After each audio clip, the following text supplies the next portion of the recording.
What time is it? What did I put on my go live? I think I put 11:50. Did I put 10? I put 11:50. I should have put 10:50 because I wanted y'all to get a notification. Let me see this, right? That's my good echo right there. The motherfuckers get a notification.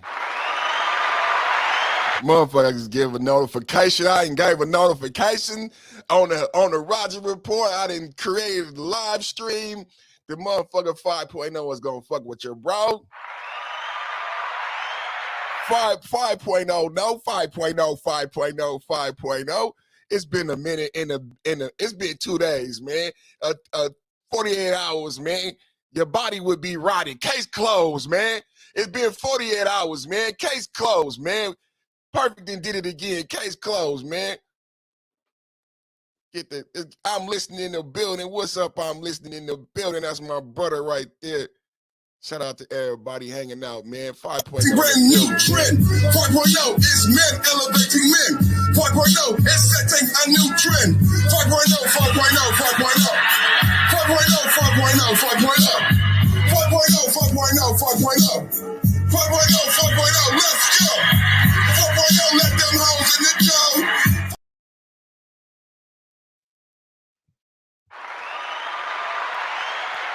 4.0, let them hoes in the dough. 5.0, shut that shit down for show. 5.0, 5.0, 5.0. What's up, man, everybody? My name is Perfect, the Perfect Timing Podcast Network. I just want to give my quick disclaimer real quick, let you know that this is a podcast created for entertainment purposes. Everything you hear today is for entertainment and comedic purposes only. Nothing today is meant to be bullying, insulting, or maligning to anyone. Please, this is all comedy for entertainment and reaction purposes, protected by fair use. Thank you for tuning in. Thank you for watching. Have a good one.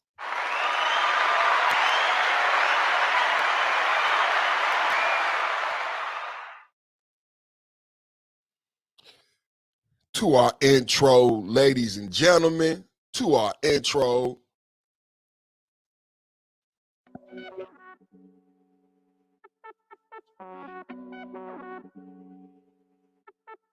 I love you too. He want the scoop, she want the tea, she want the tea.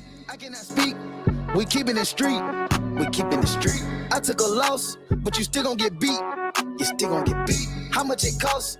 It never been cheap, it never been. Turn your click up, dog, turn them up. Turn your bitch up, dog, turn her up. Tight these streets can't cross it, cross them up. All these streets need bosses, boss them up. Turn your click up, dog, turn them up. Turn your bitch up, dog, turn her up. Tight these streets can't cross it, cross them up. All these streets need bosses. If my dog get low in his pockets, I'm picking them up.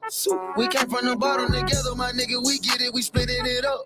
If my bitch tell me pay for that pussy, I take her ass shopping and tell her shut up. Standing on business, standing on bitches ain't nothing to pipe that shit up. It ain't nothing to turn a bitch up.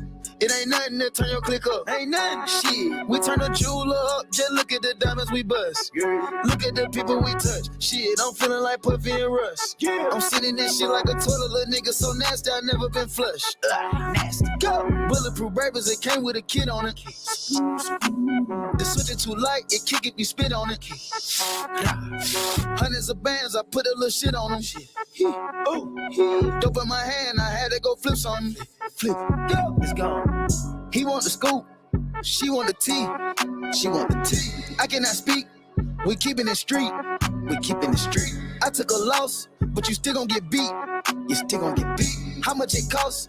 It never been cheap, it never been. Turn your click up, dog, turn them up. Turn your bitch up, dog, turn her up. Tight these streets can't cross it, cross them up. All these streets need bosses, boss them up. Turn your click up, dog, turn them up. Turn your bitch up, dog, turn her up. Tight these streets can't cross it, cross them up. All these streets need bosses, boss them up. Big dog status, Bill Hubble. A ball in his mouth for my brothers. Gold yard bag, tote the cutter. I got it out the field, fuck Russell. Going as L'Oreal about the paddock, then going as Jordan as dead. Elite water trying to drown a bitch. It's a habit tricking on a bitch. Shit, I'm thinking I'm clipping a pimp. Shit, I'm cooking up dope like it's dinner. Shit, that Kraft on sick nigga trim. Shit, I'm floating, I'm hiding the blimp. Shit, it look like I'm swimming in glass. Shit, I turn on my bitch cause she bad. Shit, I'm making her ex nigga mad.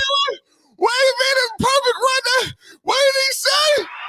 What did he say?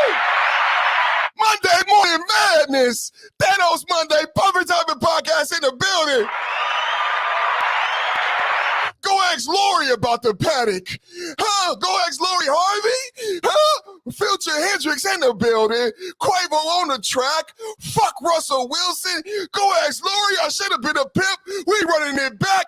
Tell your mama. Tell your baby mama. Tell your baby mama. Perfect timing is live with that 5.0 shit. Let's go, bitch. Let's go, bitch. Flush. Next, go. Bulletproof rappers, it came with a kid on it.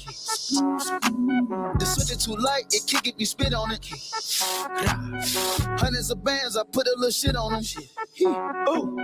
Dope in my hand, I had to go flips on him. Flip, go, it's gone. He want the scoop, she want the tea. She want the tea. I cannot speak, we keeping it street. We keeping it street. I took a loss, but you still gon' get beat. You still gon' get beat. How much it costs? It never been cheap. It never been. Turn your click up, dog. Turn them up. Turn your bitch up, dog. Turn her up. Tiny streets can't cross it. Cross them up. All these streets need bosses. Boss them up. Turn your click up, dog. Turn them up. Turn your bitch up, dog. Turn her up. Tiny streets can't cross it. Cross them up. All these streets need bosses. Boss them up. Big dog status, Bill Hubble. I ball in his mouth for my brothers. Go yard bag, tote the cutter. I got it out the field, fuck Russell. Going as Lori about the paddock, then going as Jordan as Dez. Elite water trying to drown a bitch. It's a habit tricking on a bitch. Shit, I'm thinking I'm clipping a pimp. Shit, I'm cooking up dope like it's dinner. Shit, that Kraft on sick nigga trim. Shit, I'm floating, I'm hiding the blimp. Shit, it look like I'm swimming in glass. Shit, I turn on my bitch cause she bad. Shit, I'm making her ex nigga mad. Shit, they go for that back with my smash. Real nigga alert, I'm securing the bag. Piping a bitch, it ain't nothing I got cash. Turn up the shooters, but switches go bad. Stay with some scammers, my dog moving past. Trapping and rapping, my dog, he fall off. No capping, I'm bound on my brick. Work on your bitch and I told her to call off. Actually, I'm making her quit. Painkiller, got my little demons on gold. They ready to hit with the stick. Painkillers, got my little bitch on gold. She ready to eat up the dick. My main hitters, call up the gang members. They was already on the lick. Hanging with Migos, all these drugs and guns. Think we Mexican free man. He want the scoop, she want the tea. She want the tea. I cannot speak, we keeping it street. We keeping it street. I took a loss, but you still gon' get beat. You still gon' get beat. How much it costs? It never been cheap. It never been. Turn your click up, dog. Turn them up. Turn your bitch up, dog. Turn her up. Tiny streets can't cross it. Cross them up. All these streets need bosses. Boss them up. Turn your click up, dog. Turn them up. Turn your bitch up, dog. Turn her up. Tiny streets can't cross it. Cross them up. All these streets need bosses. Boss them up. Turn them up. Turn them up. Who the boss?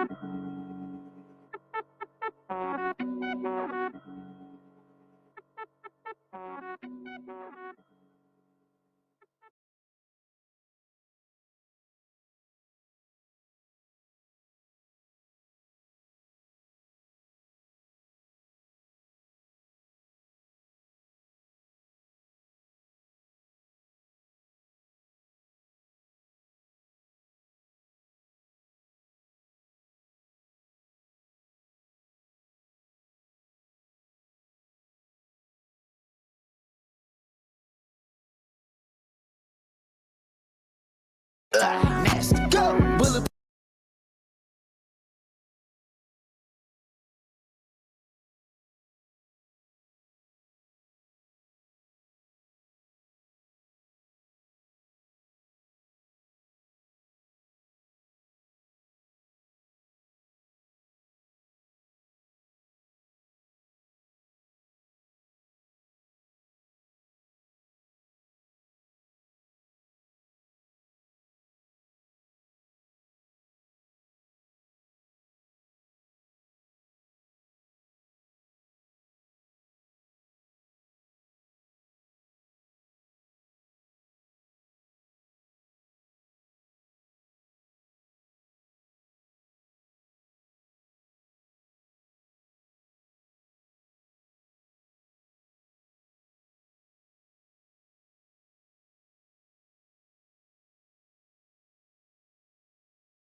man. Y'all didn't say nothing about a brother being on mute the whole time. I don't know what's going on. I don't know what's going on, man. But look, man, hey, turn your click up, dog. Quavo, Future Hendrix in the first bar. First bar, fuck Russell. First bar, fuck Russell, ask Lori. In the first bar, he goes in. This is going crazy on Monday Morning Mayhem Madness. 3 hours later, I thought you thought he was over Russell Wilson. I thought he was over Russell Wilson. How is he still worried about Russell Wilson? 3 platinum albums later, $300 million later, and it's still fuck Russell Wilson in the first bar. Fuck Russell Wilson in the first bar. Ask Lori in the first bar. I should have been a pimp. Future Hendrix, Quavo on the disc with the swish. We in this bitch.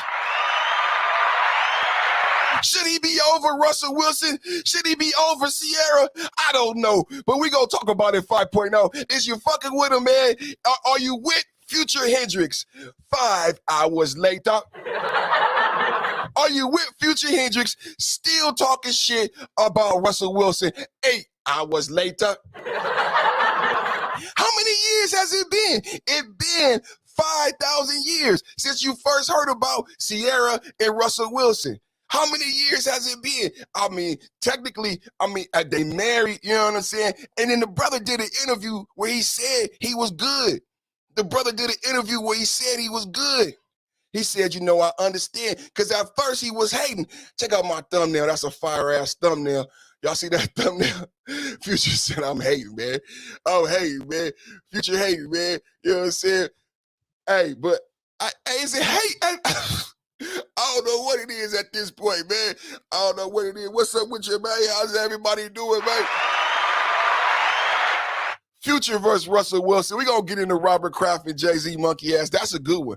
That's a good one. I lied to you when I said I didn't have no black power. I lied to you, man. Hey, you know how good it is, though, man, because they be fucking with your brother on the slusher, man. On the under, in the bay, we say on the slusher. You know what I'm saying? So keep up with the vernacular, man. Stay tuned in, man. Stay with the rhythm, man. You got to have the rhythm because I'm going to let the rhythm hit them. You know what I mean? We're going to get to an article, but, you know, I'm just talking about it real quick, man. Russell, that was that was Future Hendrix. That was Future Hendrix and Quavo. Brand new. So Quavo got a new album coming out called Rocket Power. You know what I'm saying? Let's go to the source. Since we in the black manosphere, you got to have a source when in the black manosphere because everybody going to ask you, who is you talking about? What is you talking about? Oh, you said we. What we? Perfect. What is this we you're talking about? Who is you talking about when you said they and them and we and us? All of a sudden in 2021 and 2022 when niggas got a laptop and a motherfucking microphone, niggas need clarification from niggas. You didn't ask them clarification from that bitch when she took down her stitch and you stuck your little pitch in that little stitch, you little bitch, but you want clarification from a pimp. You know what I'm saying? But it's all good because I know what motherfuckers be wanting, so I'm going to come with the receipts, man. So we got the source with the source, you know what I mean? And the source is talking about this shit real quick, man. So let's just get into it, man. Listen, Future, this is Russell Wilson on new track with Quavo. Shit, let's get a poll going, man. Somewhere in Denver, Russell Wilson is getting ready for training camp. Real shit. That sounds funny, man.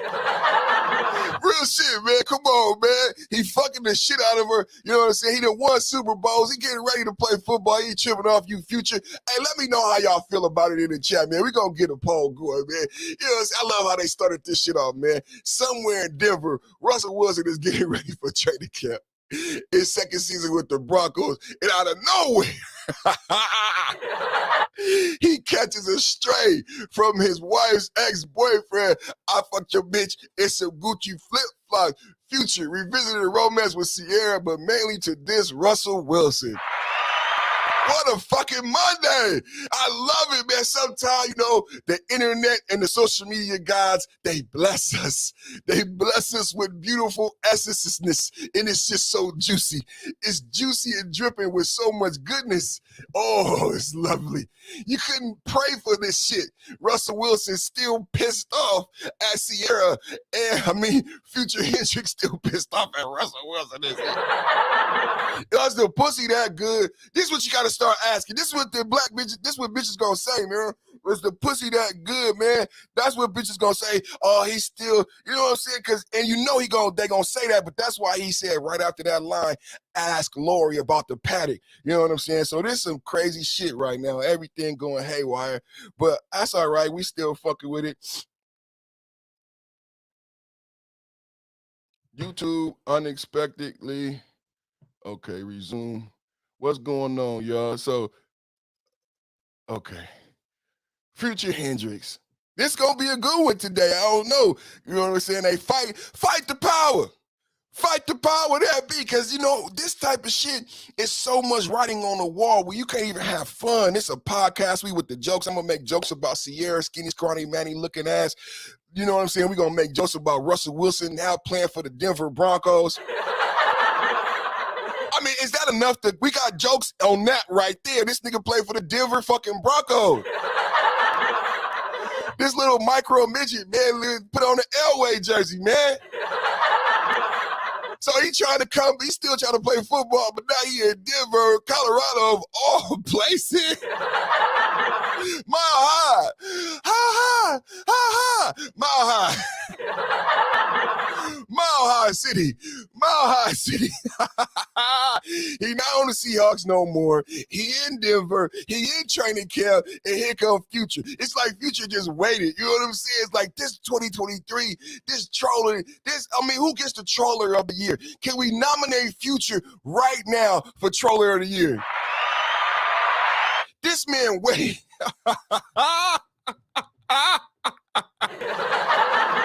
He waits to wrestle when he gets traded. He's at Denver Bronco, Baja City. Nobody don't like Denver. Who watching Denver? Is Denver in perspective? No. And then when he gets to Denver, is he still starting? Somebody in the chat tell me right now. Is Russell starting at Denver? What? In all time. Wait, it's not funny, but Takeoff is murdered. Think about the timing. Perfect fucking timing, man. Future is the lowest of the low. This nigga low. He's a troller of the trolls, man. This nigga low, man. He waits. This is Quavo big album. The album is named Rocket Power, hence Takeoff, who is the rocket, who has all the rocket jewelry. So Quavo is saying this album is powered by my Takeoff's murder. And so Future uses this as a platform to say, fuck Russell Wilson. Goddamn. You can just say, rest in peace, Takeoff. Rest in peace, Takeoff. That's what he should have said. Softball. Hey, Hot Sauce has talked about this before with the Ebony bitch. It was a softball. Softball. This was softball. It was a softball. Layup. Future, it was a layup, bro. It was a layup, bro. You wasn't supposed to diss. This is rest in peace. It's Rocket Power, bro. You wasn't supposed to diss Russell on this Takeoff thing, man. What happened, man? What's going on with Future life, man? What's going on, man? This is fucked up out here, man. Is she not letting them see the kid? It's so much to unpack, man. Is she not letting them see the kid, bro? Was the pussy that good? Was he just upset that, because he took the bitch from Bow Wow? Get this right. Sierra was about to marry Bow Wow. The nigga takes the bitch from Bow Wow, makes a song about it, tells everybody that the flip-flop line was about Bow Wow. Sierra was fucking the flip-flop, I'm fucking your bitch in Gucci flip-flops, and Sierra was laughing about the shit because that's the type of person she is. The Gucci flip-flop line was about Sierra and Bow Wow. Yeah, did y'all know that? So the Gucci flip, this is the type of women that this is what she is. So she's with Bow Wow, engaged, gonna marry Bow Wow, but fucking Future and Gucci flip flops. That's your bitch, man.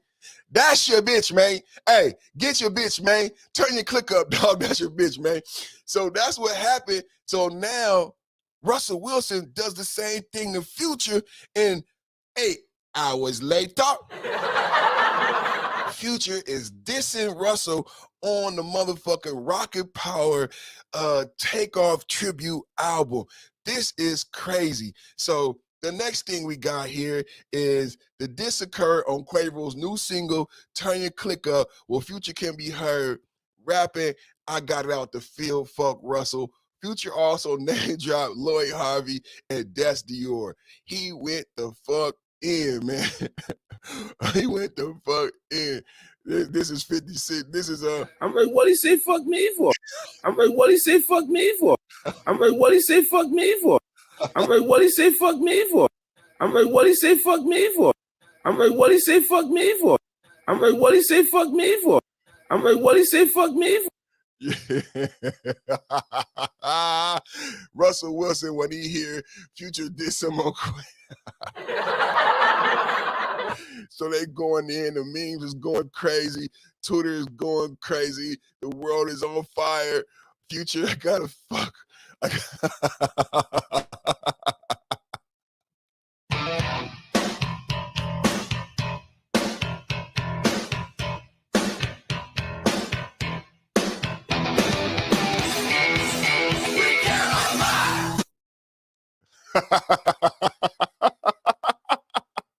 This is the Monday.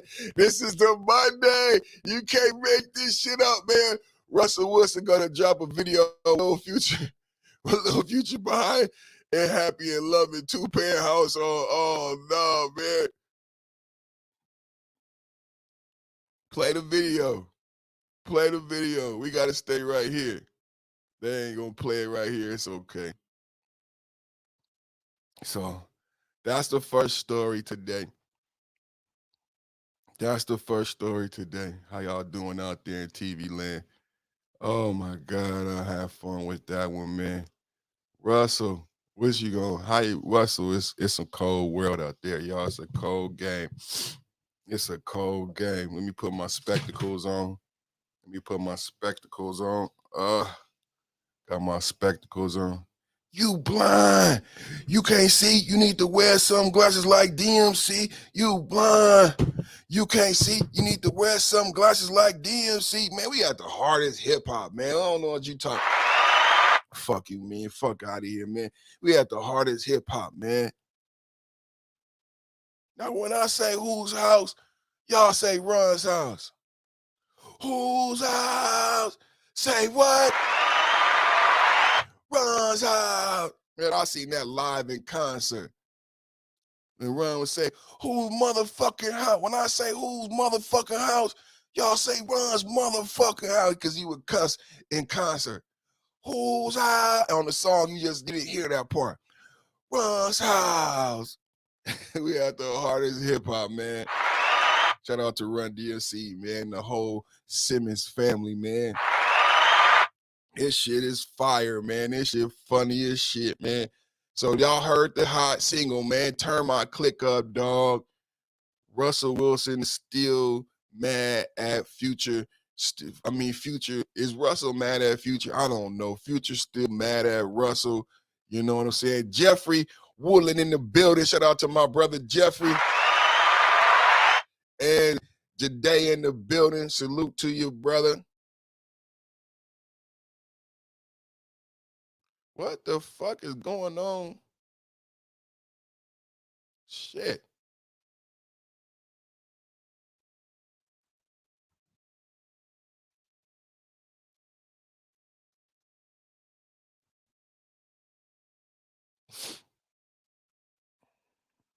Did the live stream cut off for a second? I think the live stream might have cut off for a second.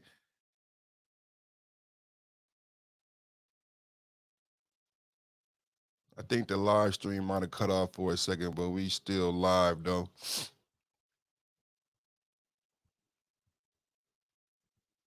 Yeah, I think the live stream might have cut off for a second.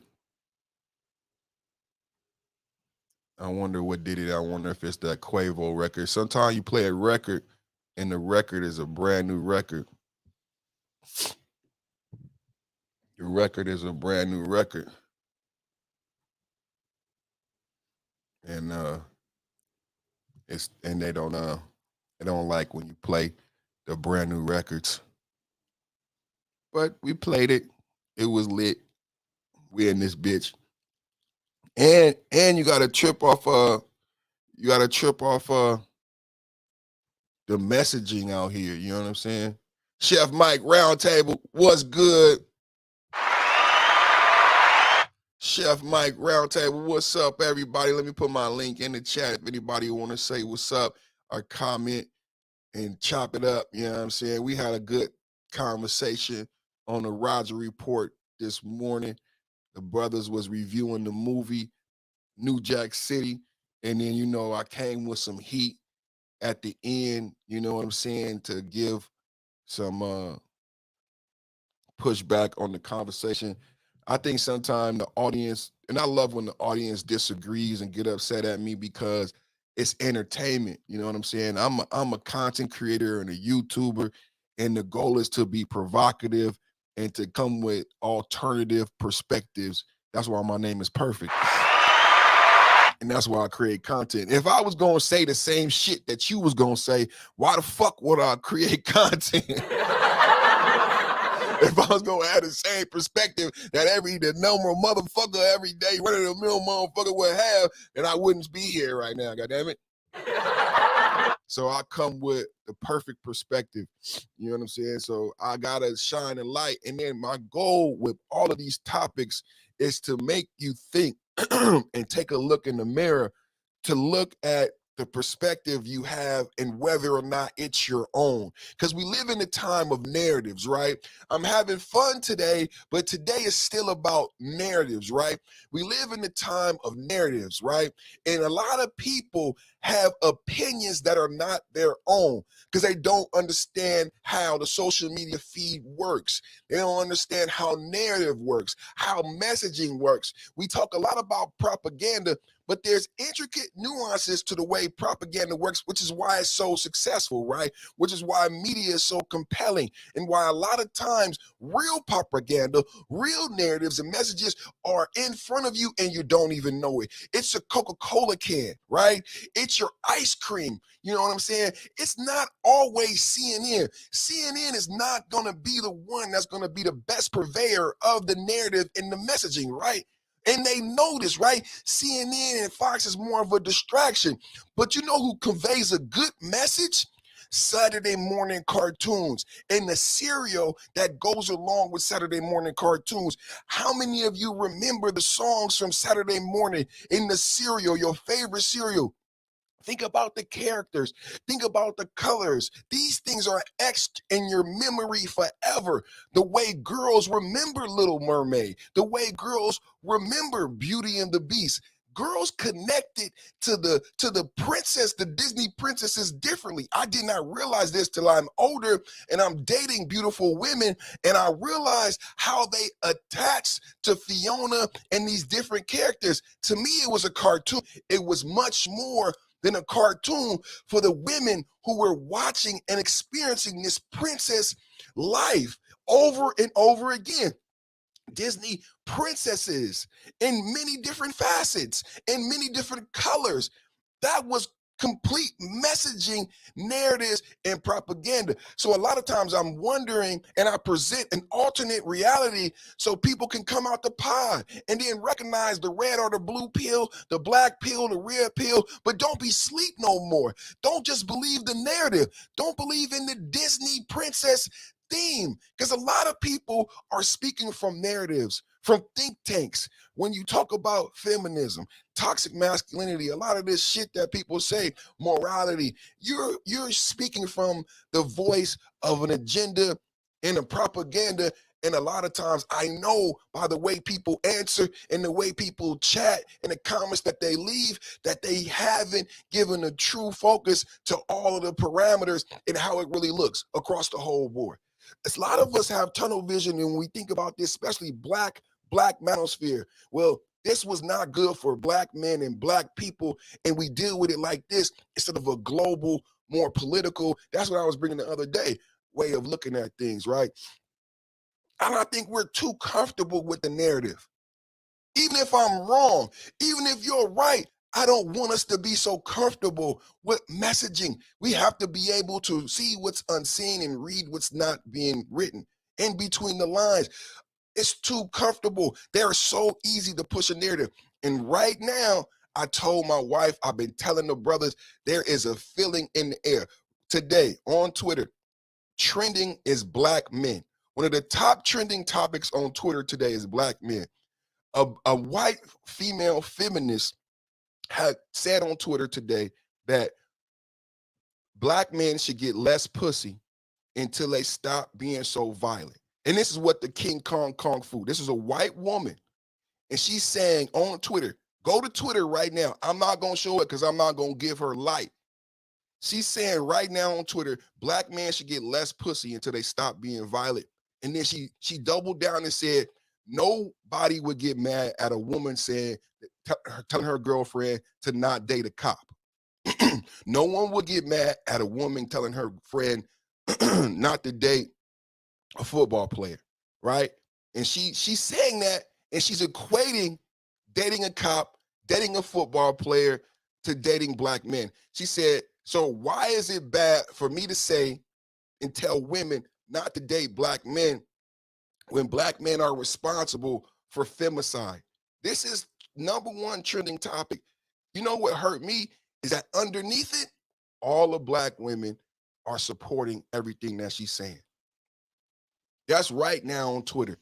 This is what I mean when I talk about narrative and messaging and propaganda. It's just like just pearly things. Shout out to Coffee Nino. Messaging. This white woman who doesn't know anything about our culture. This is what we was talking about last week when we were talking about culture.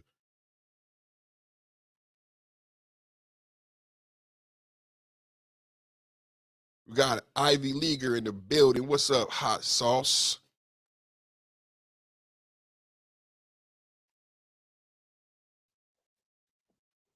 You on mute, brother. Salute Afro National in the building, Chef Mike. So yeah, man, right now that's what's happening on Twitter with this white feminist liberal saying that women shouldn't date black men because of their violent tendencies. And she's getting an audience of black women to agree with her.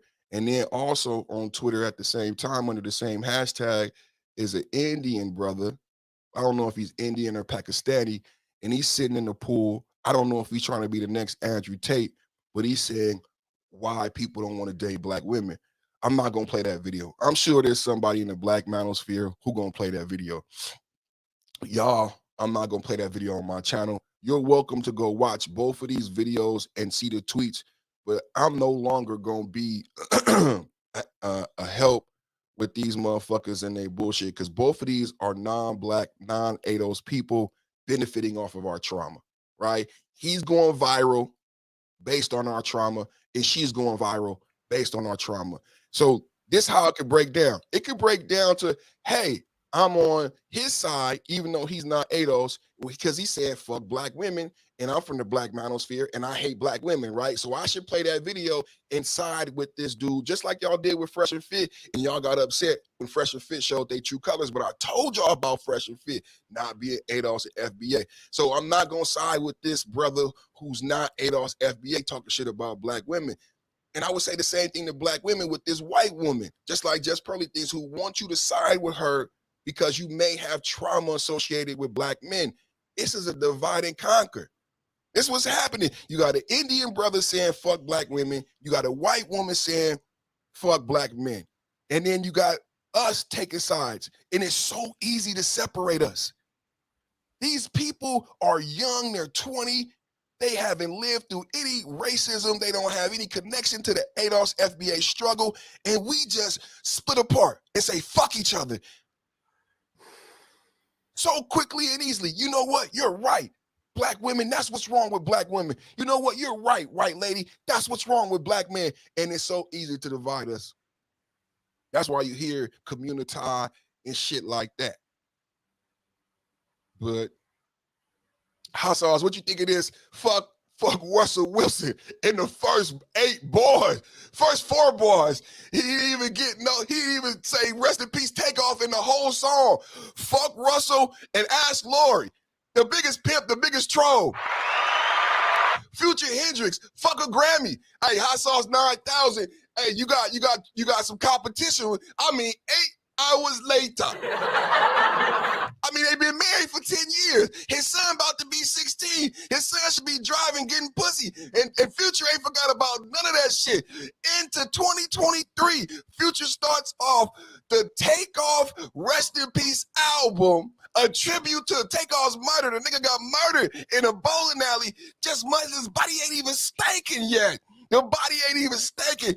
Future said, fuck Takeoff. I gotta finish this beef. Watch out, Quavo. Give me the gun, nigga. Watch out, Quavo. Pow. Hold on, I got some gunshots. Hold on, Future. We got your back. We going on a who ride today. Future is not playing with this nigga, man. That's what I'm talking about for Russell Wilson. What you got on there, Hot Sauce? Well, I wanna. Well, okay. Well, I'll go with this because I want to kind of circle back to the 2 non-ADOS people. But Russell Wilson, man, at the end of the day, he's a slimy motherfucker. And the reason why I say that is because you can take the woman, fine, but don't raise another man's son. Don't raise another man's son. I agree. And Future, he is a bitter Betty right now, but I see his point, right? You fucking taking care of my son, you raising him to be a man, and at the end of the day, I don't even know what kind of man. I want him to be an image of me, not an image of you. And at the end of the day, Future's son is going to be an image of Russell Wilson, and that's slimy, right? Because Russell should be a man, be like, yo, Sierra, I know whatever you two got on, but don't let your son, don't let your son, have the same issues with Future, right? Your issues with Future is not the same as your son and Future, right? But he's a slimy motherfucker. Stepdaddy's, slimy motherfucker. That's why he in Denver.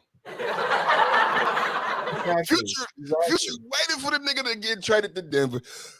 Future is the lowest. I love you, my nigga. This nigga is petty. He gets the Petty Troll of the Year award. You thought he was done with you, bitch? No, bitch, no. And then he didn't let Lori monkey ass get away. Bitch, I got one for you too, bitch. Lashes on lashes. He handed out ass whoopers this morning on a motherfucking tribute album. This is the nigga. He waited in the week. That's why you don't fuck with everyone. I want to know where his zodiac is. This nigga waited for years. Waited, nigga, till you got traded. You no longer on the Super Bowl. I'm the hottest nigga. You in the Mile High City. Ain't no bitches in Denver, nigga. Nothing fun to do, nigga. You bored, nigga. And I'm about to shit on you one more time. Oh, Future. Oh, I love it. This is the pettiest shit that you can have on a Monday. The name of the album is Rocket Power, ladies and gentlemen. This is Quavo's solo album, powered by the murder of his cousin Takeoff. Rest in motherfucking peace. That's why the album is named Rocket Power. He grew up in the 90s on the Rocket Power cartoon, the same artist from the Thornberrys and the Rugrats. Y'all remember that style of animation? The name of the album is Rocket Power. I don't even know how they did that. They must have got some licensing from Nickelodeon.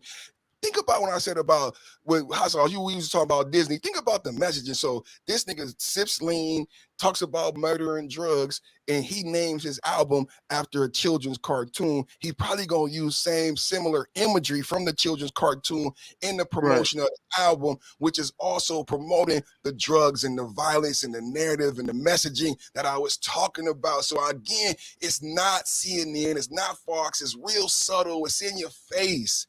Cardi B is in your face. They put her next to Biden. So when she comes out with the WAP, you celebrate it because she's associated with the president. She's associated with being a mom. So the messaging, you accept the messaging. It's so subtle. It's like what me and Elder was talking about. It's the nigga lobster syndrome. It's this nice warm water for all you nigga lobsters. You know what I'm saying? Come on in this warm water, nigga lobster. You know what I'm gonna do for you, nigga lobster? I'm gonna put a couple onions in there and some aromatics for you. You're gonna get it nice and not too hot, nigga lobster. Just how you like it. Nice and warm. You like those aromatics, nigga lobster? Let me give you a nice joint to smoke. Go ahead, kick your feet up. Relax in this nice warm water with these aromatics. Go ahead, close your eyes, nigga lobster. What you got, hot sauce? Well, first of all, that's a hell of a. I'm thinking about how lobsters die, man. That's a hell of a way to die, man. Getting boiled alive. Goddamn. Oh, not boiled. No, we ain't gonna boil the nigga lobster. Just nice warm water, not too hot. I don't want to scare you. I want you to relax. Just get calm because it will taint the meat. It will taint the process. No, I don't want to boil you. Just relax, nigga lobster. I'm gonna give you all the accoutrements of big booty lobster bitch right next to you. Look at that big old red lobster booty. Go ahead, get in the water, lobster nigga bitch, and get warm and cozy. Huh? Well, I mean, I think black men or ADOS men, we need to be more proficient in messaging and social engineering. We're not proficient enough, right? Like okay, like for example, you're a free thinker, right? And you want to free the minds of the community, right? And I think that's probably the biggest mistake that we can do is free the community minds. I'm serious. Break it down. I hear you. Go ahead. Well, because the name of the game is power, right? And there's power in numbers. So instead of freeing the people, create counter narratives, counter messaging to get people to your side, right? Because the worst thing you can do is to free a motherfucker with no resources. It's better to keep him in captivity fighting for you. I agree. That's what I've talked about with keeping black men under 1,000, under a certain level on YouTube. Because if you understand how these social media companies were struggling how to make money and how they figured out a profit model, you need people to drive the viewership and constantly create content. It makes YouTube money to have black men at this level struggling and fighting to get to profitability and fighting each other, doing anything, creating immense amount of content. And none of us have ever sat down and actually talked about, hey, how does YouTube profit from our dysfunction? We don't understand. Right. Yeah, we're as long as they keep us at these low levels and we are striving to get to profitability and make something out of nothing, that's driving YouTube. Why would YouTube ever stop us from doing this? You niggas is fueling everything. I mean, but that's where you, as the free thinker, needs to figure out how to benefit from that. Right. That's right. And I know that sounds horrible, but how do you benefit? How do you benefit? No, you're right. The youngsters, right? I thought about that when I was listening to a Kai Cenat interview, and I'm like, you make a good point, Hassal, because the youngsters have figured it out. And I think a lot of my sensibilities from my generation prohibit me from being able to get to that. And I recognize that when I see a Kai Cenat and some of the young brothers who are not actually the character that you may see online. He comes from a very respectful upbringing, but he's mastered what you just said. And I don't know who he is. I don't watch his channel, so I'm a little bit lost. Okay, he's a big content creator, a youngster though. Okay, but okay, because the guys that I know that are, because you have black men who are 200, 300, 500,000, a million, 2 million, but they're not talking about red pill content, mansplain No, content. no, he's a gamer. He's a Twitcher. Yeah. So yeah, they're not doing that. They're doing like gold digger pranks. They're doing, you know, lining girls up and pop a balloon if you like me, shit like that. Like, like, Exactly. yeah, Can I touch it? Turn around. Does it clap? Shit like that. You know what I'm yeah. saying? Or shooting niggas with paint balls with no armor on, crazy shit like that. Right. But I'm glad you brought up the social engineering because that, like, I'll bring people in with the sugar and the candy, and then I'll beat them up with my shit, right? So I wanted to beat them up with some social engineering today. So I segue into those two non-8OS and what I believe they're up to on Twitter. And then I brought up my second story. So we could talk about the non-8OS before we go into the second story of the social engineering that I believe is occurring with the elites. And me and you talk about the elites a lot. I got to finish up my expose on blacks and racism in tennis, but you see a billionaire and a newly crowned billionaire next to each other right here. But we don't have to go to this story just yet because I got another article to explode on this because this touches on a lot of what we've been talking about, right? But what you wanted to say about those two non-8Os on Twitter? Well, the thing about it is like, when we're looking at like African immigrants and how they, because especially Fresh and Fit, especially how they're just capitalizing on us, and now white and Indians are learning because Essence is not owned by ADOS, right? World Star is not owned by ADOS. Fresh and Fit are not ADOS, right? And get this, non-African immigrants somehow are hitting 1 million subscribers on Right. the same shit we talk about, right? And then you have Essence, which is African immigrants, the Shade Room African immigrants, World Star with African immigrants, and now this white and Indian guy.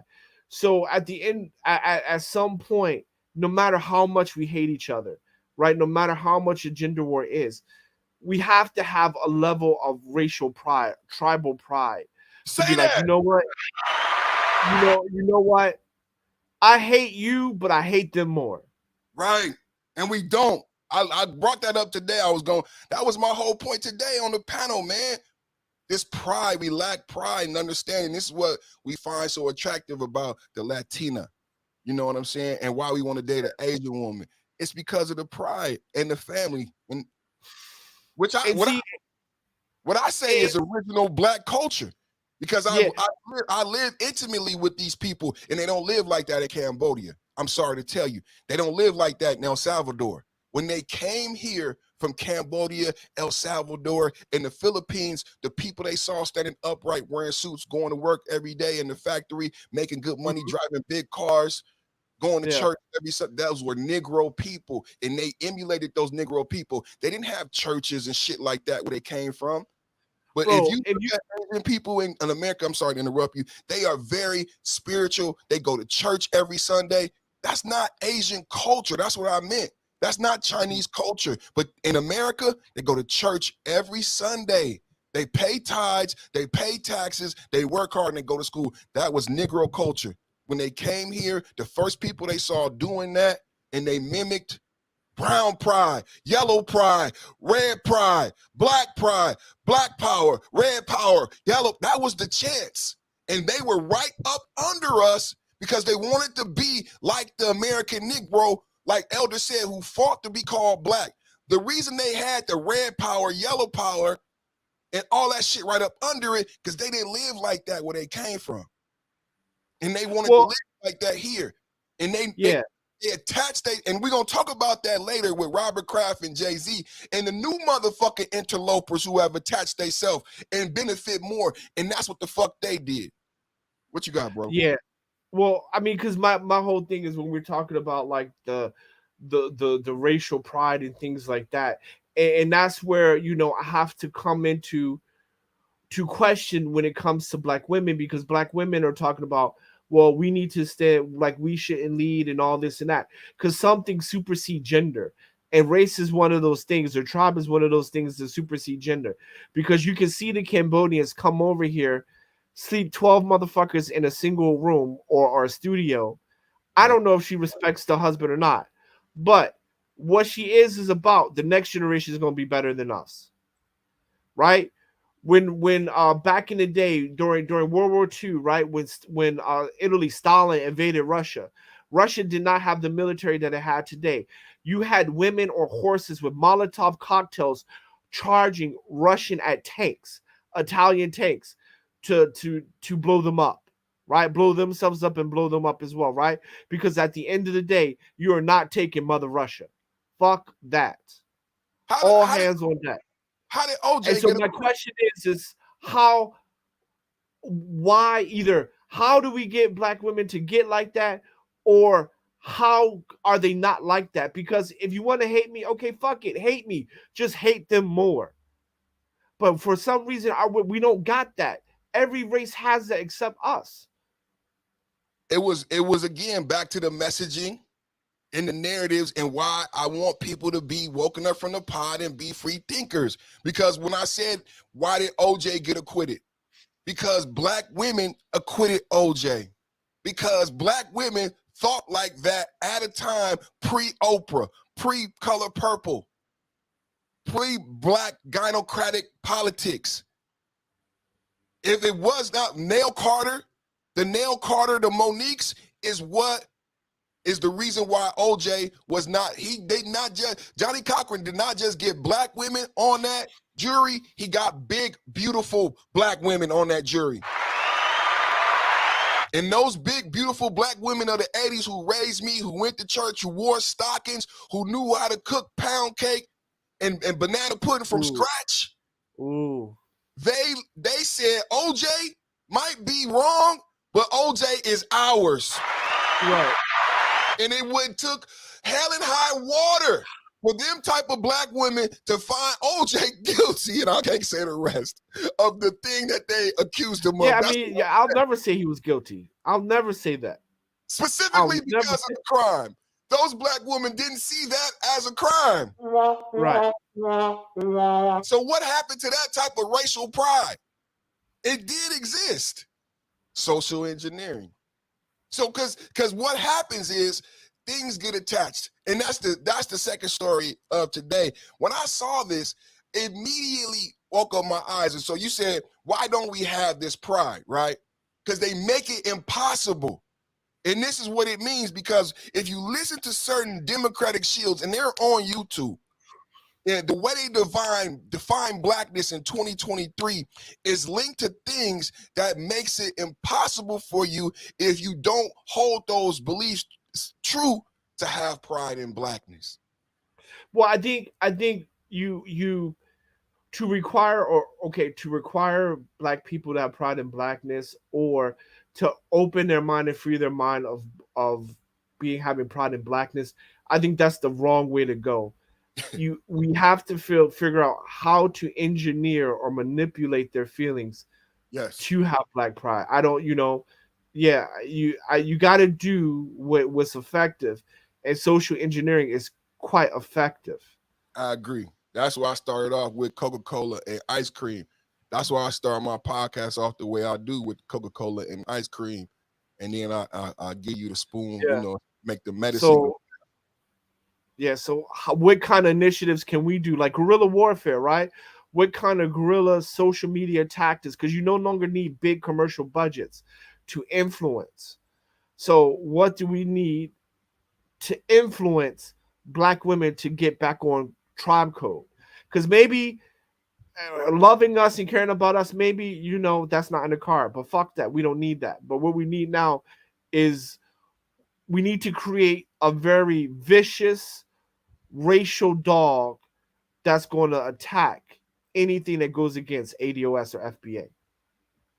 Well, we got Rael coming up. I would say, I'm SYSBM, and and one of the popular phrases of the recent times is YOLO, you only live once, and fear of loss, FOL.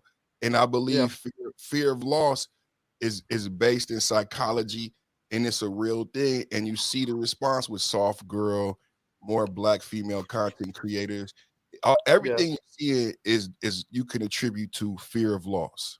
Yeah, I'm hear you with SYSBM, but I'm not really talking about a mating strategy because this is going to sound horrible. Black women are a very formidable weapon, right? I don't need to date her to marry her to use her as a weapon. And I think by leaving that on the chessboard is a huge mistake for us as black men. So if you get my point. Yo, no, I get it. I get it, but it's the thing I think where we're finally waking up, and that's the choice, right?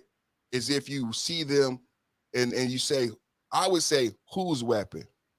And I think that's where you would say, well, don't lead them down that path, Perfect, because that's what I would say. And I think that's the first misstep is when you look at the equation and say, okay, that's our weapon, and we need to get that. That's what Will Smith said to Jada. You know. Well, no, right now it's a white man's weapon, right? Black woman is a white man's weapon, right?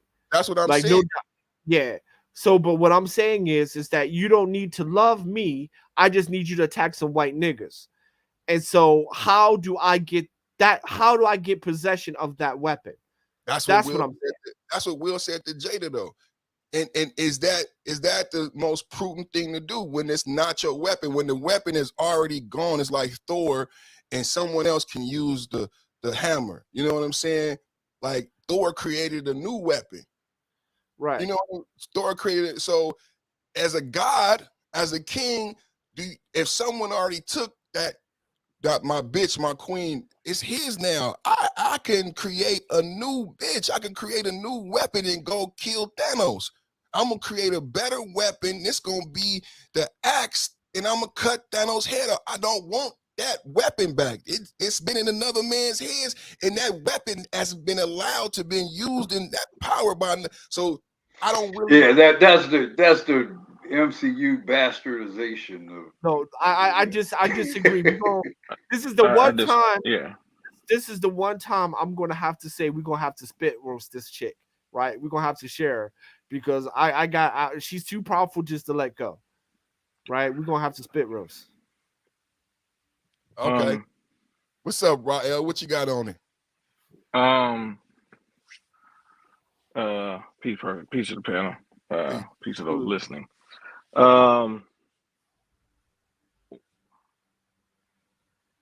We are very as a group of men, we're very politically infantile. And I don't say that because I want to. I just say it because it's the reality of the situation. We can go back to even Frederick Douglass, for example, who made one of the most critical errors that a black man has ever made when he decided to support women's suffrages. So there were two people who really, a lot of the racist white men in the South did not want to get the right to vote. That was black men and it was white women. Okay. So one of the first errors we really truly made politically was sticking our nose in that business. Whatever vote white women eventually would have gotten or not have gotten should have been between white men and white women. And Frederick Douglass was compromised because he ended up marrying a white woman who was a suffragist. So no doubt his wife pushed him in that direction. And he might have believed, for very good intentions, he might have believed that. But at that particular time, he was very politically immature because what he didn't understand was white men didn't even have all white men didn't even have have the right to vote all at one time in America. It was it was granted to white men in different states at different particular times. At one point in time, the right to vote in America was particularly wealthy landowner white men. So this was a major contention during that time. And then you had some places in the United States, I think Colorado comes to mind, as a place where you had white Republicans who were actually pushing for black men getting the right to vote. So you did have some white men back during those times that supported black men getting the right to vote. But racist Democrats in the South, they were not one of them. And the reality is that we have made some critical errors in judgment throughout the years from a political standpoint as men, and that is one of them. And we are still dealing with that issue today. Your white female suffragists, your Susan B. Anthony's, your Elizabeth Cady Stantons are the progenitors of what your BLM is now. The only difference is that they put a black female face in front of it, and a lot of times you think it's you are so preoccupied with fighting the female, you're not really understanding like who really is the power holder. Me personally, I don't see what a lot of black females do politically as being advantageous to white men. I think what they do politically is more advantageous to white women getting power in dealing with white men.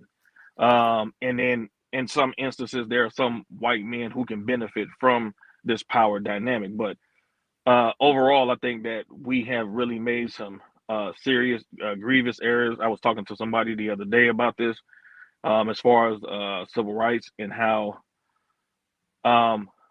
Andy Young, John Lewis, Abernathy, John Lewis just died. Some of these guys are still alive. John Lewis, he was alive a few years ago.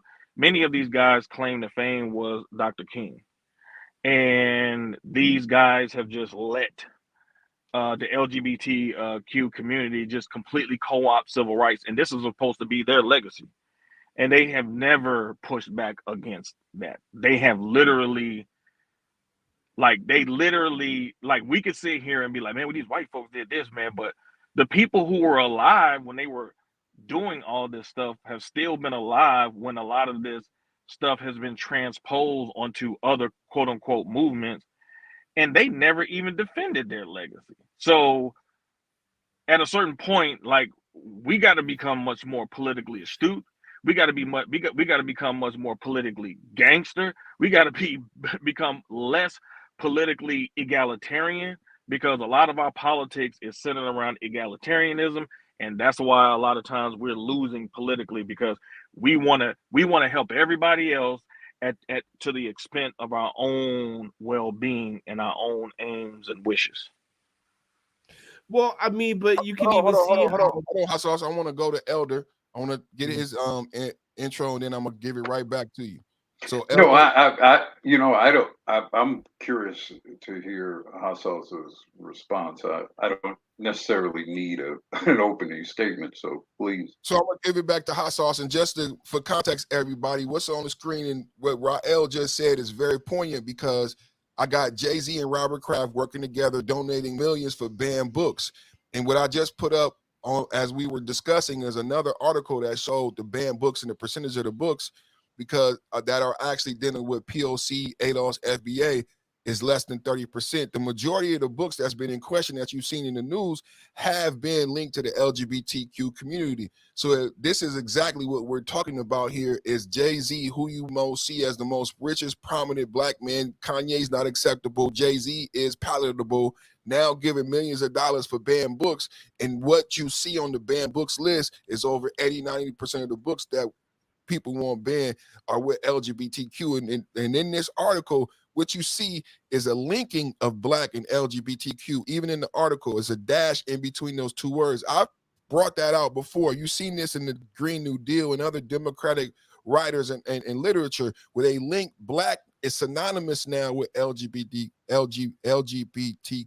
So I'm gonna throw it back to you, Hot Sauce. Well, see, and that's what I wanted to say. Black women co-signed the LGBT and helped push it.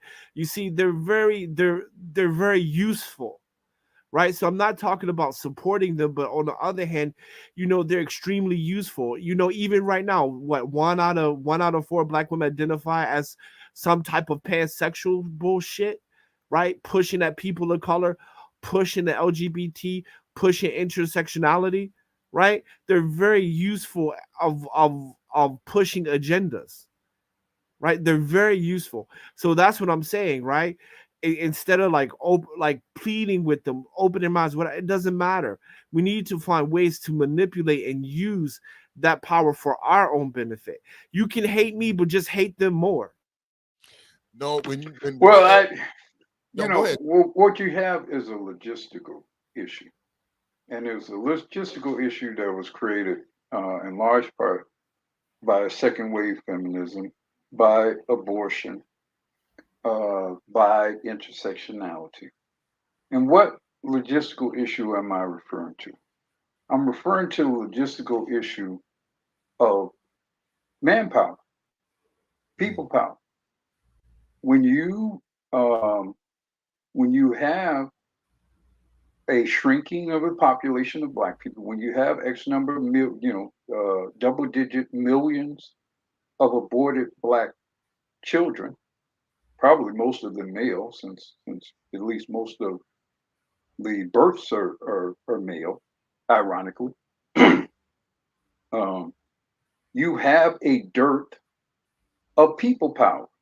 You have a dearth of people doing things, of genius, of creativity, of muscle power, of brawn, of people who can exact violence upon enemies.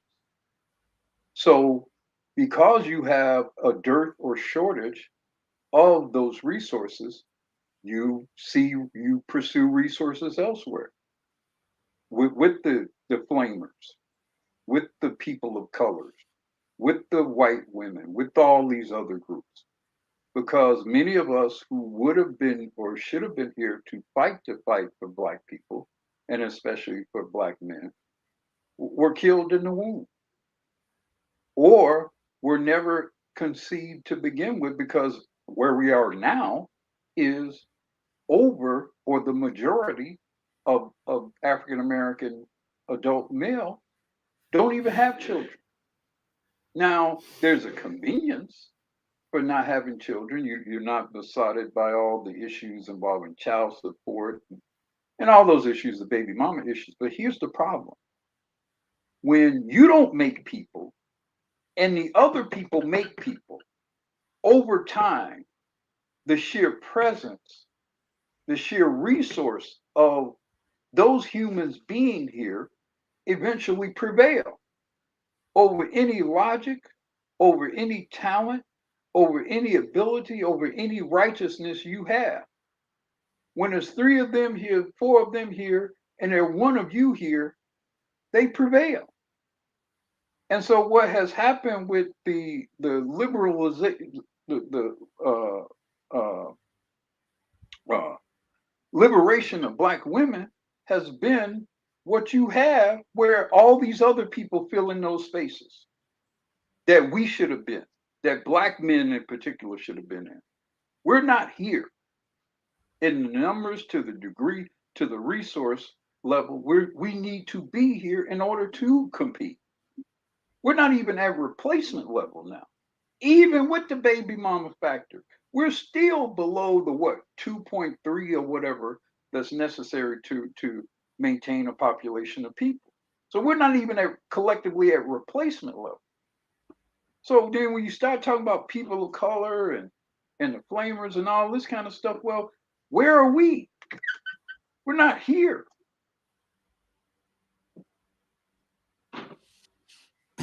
That's an excellent point about demographics.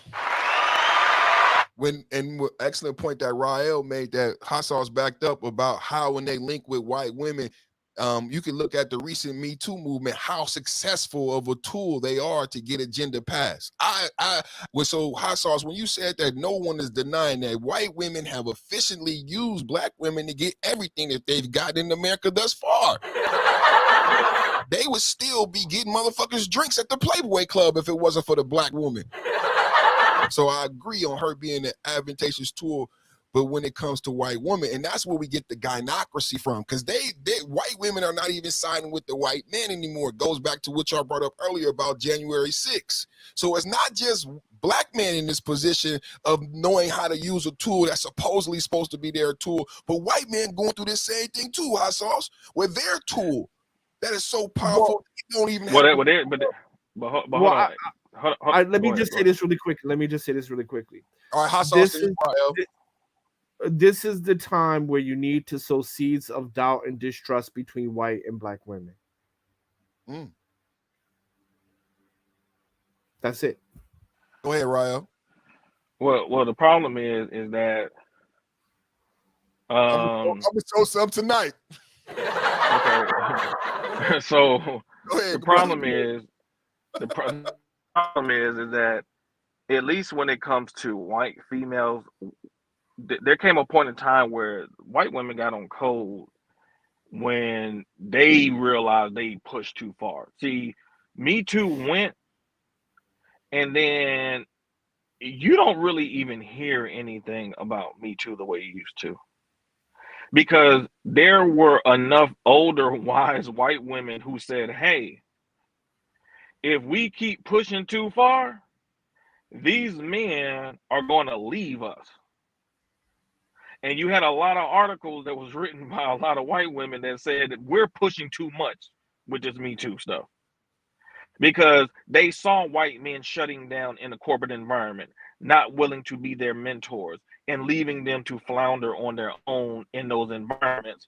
And they saw real quick how much they needed all that toxic masculinity that they was complaining about. Right. The problem is that in our group, whenever a white female espouses a viewpoint, public consumption, the females in our group don't know how to reject it, and even when it becomes untenable over time, they don't know how to let it go.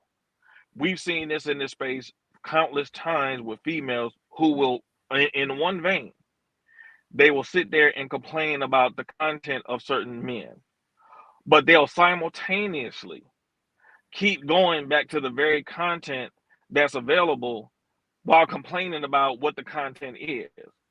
But when there's content that is completely different from that style of content, they won't engage with that content. And so what you have is a circle jerk, like where it's like no matter what. And see, and black men as a collective, like because I'm a part of that too. So when you see the history of how things have played out, when you look at all the talk about educated black, we're the only group that actually has this notion of educated lame black men, quote unquote lame black men, being a negative. And in every other group, these men are positives. They are never looked upon as a negative. But the problem is that some of the black male academics in previous decades, they sowed those seeds into the consciousness of black people as a whole. So while a lot of times we like to blame black females for the disliking of blue collar men, the reality is that academics, black male academics, are the ones who sowed the seeds of doubt in those types of black men. My aunt, she sent me a picture of my father when he was retiring after 31 years. And he was such a pillar in the community that it was featured in a newspaper in Pennsylvania where he had moved to, because the contract he was working on with the Navy shipyard had moved up north. So he had moved my grandmother up there. And so she sent me another picture of him when he was building a barbecue pit. And these are things that are just completely missing from the consciousness of black men.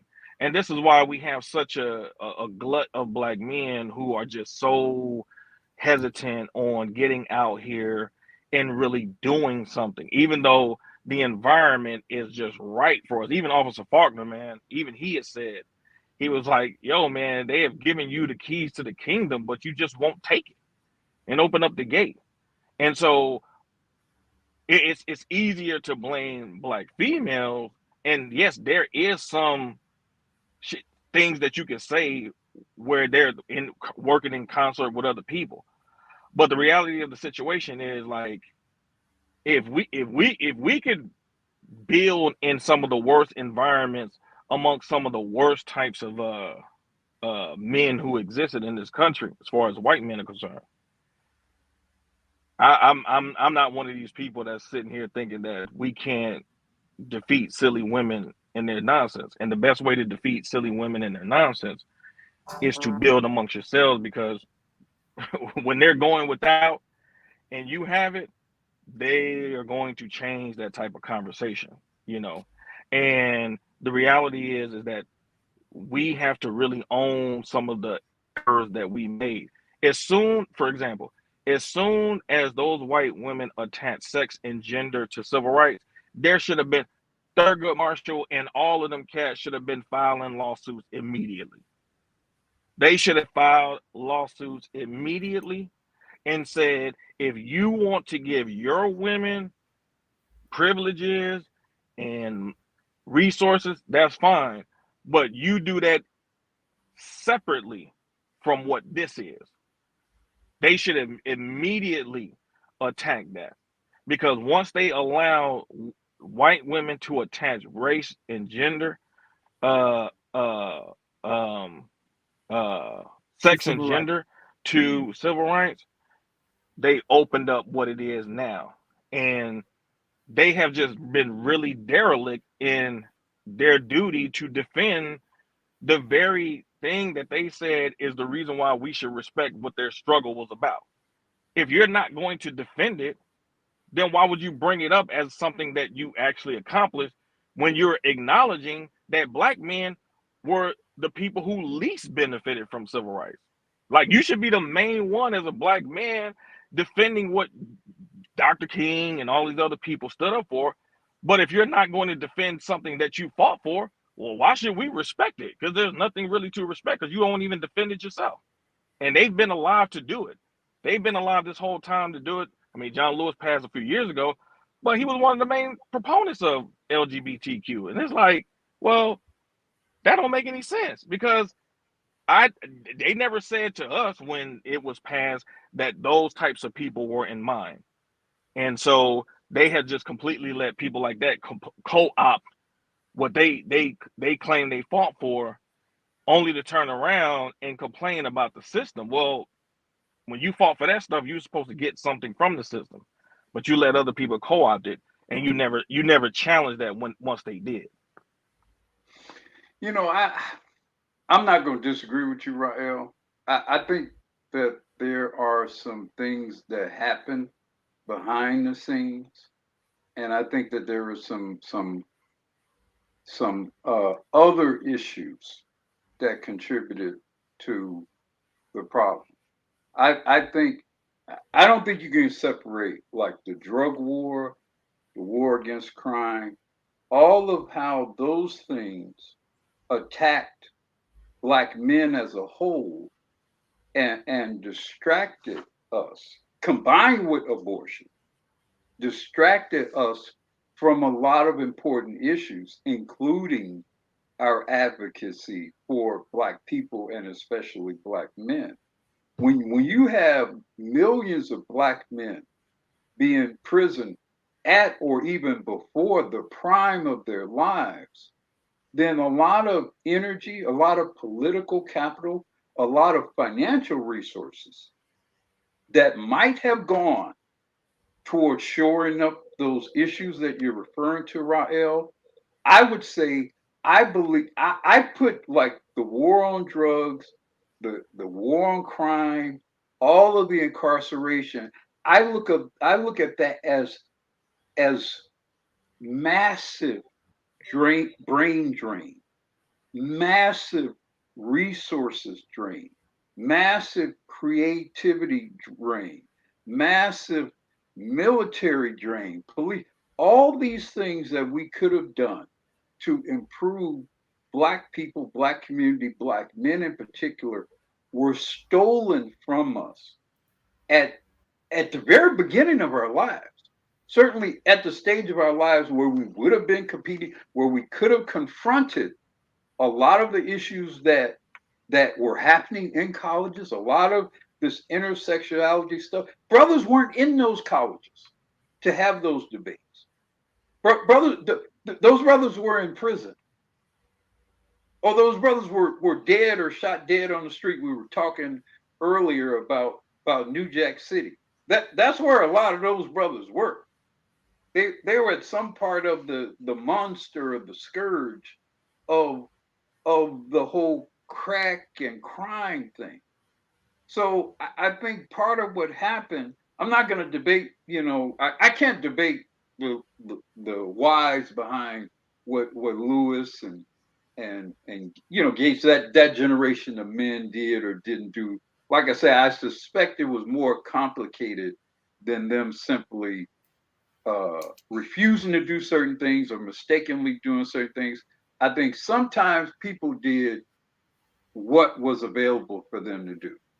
Sometimes people made deals in politics. Black men made deals in politics because it was their perception that was the only option, or was the lesser of the least worst of a lot of bad options. And some of it is also where we're going to do this. This is some shit, but it's less shittier than the other shit. And maybe over time, we can get to even some less shittier stuff later. And time and, like I say, circumstances get the better of you. That's what I suspect happened with a lot of things regarding the politics of race and gender and a lot of that stuff. But so real quick, I'm gonna say both of you guys are right, and you circle back to what me and Hot Sauce was talking about, and one of the top I brought up this topic today, social engineering. So when you say, Elder, what you're saying, and Rael is talking about the result of it, but what you're saying is that the social engineering was so powerful and it worked. So Hot Sauce, to reply to that and put all that together, Hot Sauce was saying, okay, the social engineering works perfect. And when these Black women are a powerful tool in that social engine, so we need to use social engineering, right? So what I would say back to Hot Sauce as the solution is what Nameless taught us and how we came up with the Cool Table. And everybody here is a member of the Cool Table. And so when Hot Sauce is saying, how do we get the Black woman to be our tool and us to use social engineering in our benefit, that is the Cool Table. What is the Cool Table? From Nameless, what he showed us is in-group, out-group politics. The only way to affect Black women is through the Cool Table politics, is when you make the in-group us who are currently, because as we understand, the Pookie is the 5% of Black men, but that's who we get seen as, right? That's us talking about culture, that we live in the Pookie culture. The gynocracy is built on the Pookie culture, that all Black men are Pookie. Well, how do we change the gynocracy? By changing that culture and that dynamic. That Pookie is not cool. The majority of Black men who are cool, the actual in-group, are the functional Black men. Because currently, right now, if you ask a sister, who do you want to date? She want to date a scammer, a drug dealer, and you got to have tattoos on your face, right? So by creating the Cool Table and in-group politics, we change that, right? We start to use... Can we discuss the because I would say neither the Lame or Pookie is the real man in the gynocracy. The real man in the gynocracy is the government. The white, yeah. That's the real man. So when you talk about dealing with Black women, you got to deal with their connection to the government. Yeah, because all niggas are on child support. All niggas. That too, and that's Pookie too, though. That's connecting. Pookie is not real. It's a product. Pookie is like a character. So when I say Pookie, that is the government. That's representative of all those things. We can package all of that because it's not really real. That's. But I want to. That's going to be about black men not having children and being gainfully employed. The Pookie is not real. It's a creation. It's what we're talking about. It's the social engineering, and it's that powerful. That's what Hot Sauce was saying. It's that powerful that it becomes real, and we utilize it. That's why we created the cool table, to change the narrative and to recreate what our culture and what that projection of us is. Currently, the projection is not under our control. We've created the cool table to take that back and to answer Hot Sauce question. What are we going to do?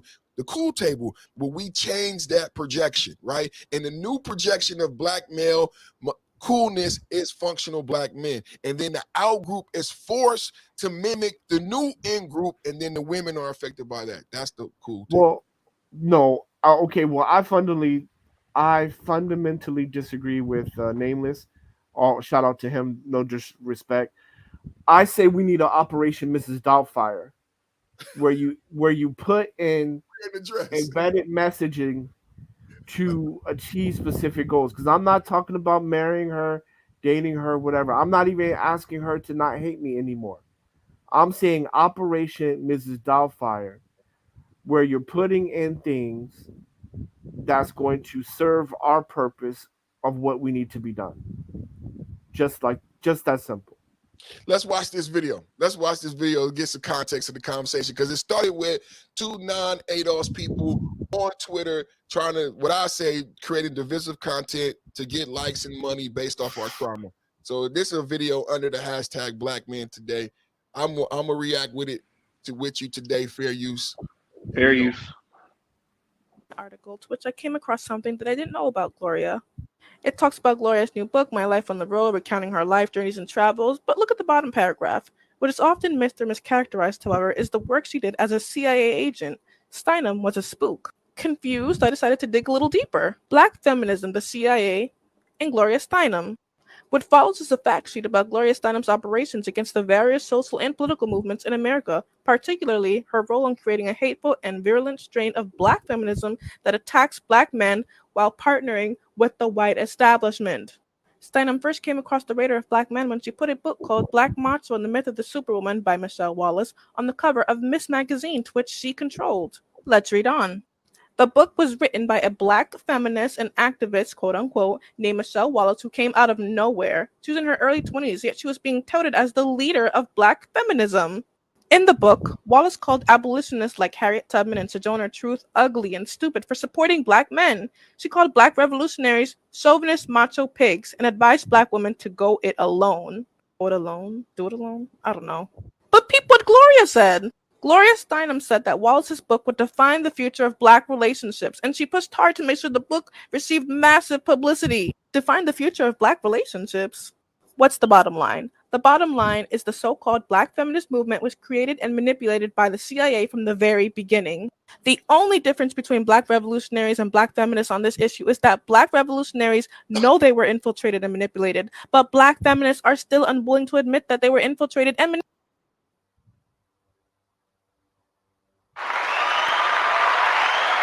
I just had to jump in real quick. I'm gonna go back to it. Hold on. Uh-oh, that's Khalees with the white men. So I was reading an online article to which I came across something alone. Go it alone? Do it alone? I don't know. But peep what Gloria said. Gloria Steinem said that Wallace's book would define the future of black relationships, and she pushed hard to make sure the book received massive publicity. Define the future of black relationships? What's the bottom line? The bottom line is the so-called black feminist movement was created and manipulated by the CIA from the very beginning. The only difference between black revolutionaries and black feminists on this issue is that black revolutionaries know they were infiltrated and manipulated, but black feminists are still unwilling to admit that they were infiltrated and manipulated, largely because they are highly invested in the hateful brand of black feminism. It is now a central part of the culture of black women, and this fact has led to the destruction of the black revolution and the complete distortion of black relationships. And the CIA had a direct hand in creating this situation. So, black woman, Gloria Steinem, your American journalist, feminist, social political activist, and CIA agent, she was used to cause disunity in the black family through the use of feminism. Remember that book we read earlier, the one on the Black Myth by Michelle? She said that would be the future for black relationships. Nothing positive in that book was written about the black men. They were putting them down. So the next time you think about supporting her, Ask yourself. Ooh, ooh, ooh, ooh, ooh. You dropped a lot, boy. A lot of people don't know that. Black Uru, Black Elder, you talk about that a lot, about the genesis. And Hassas, you brought that earlier. How did this happen? And then I brought up the OJ trial and how the narrative and the messaging took place.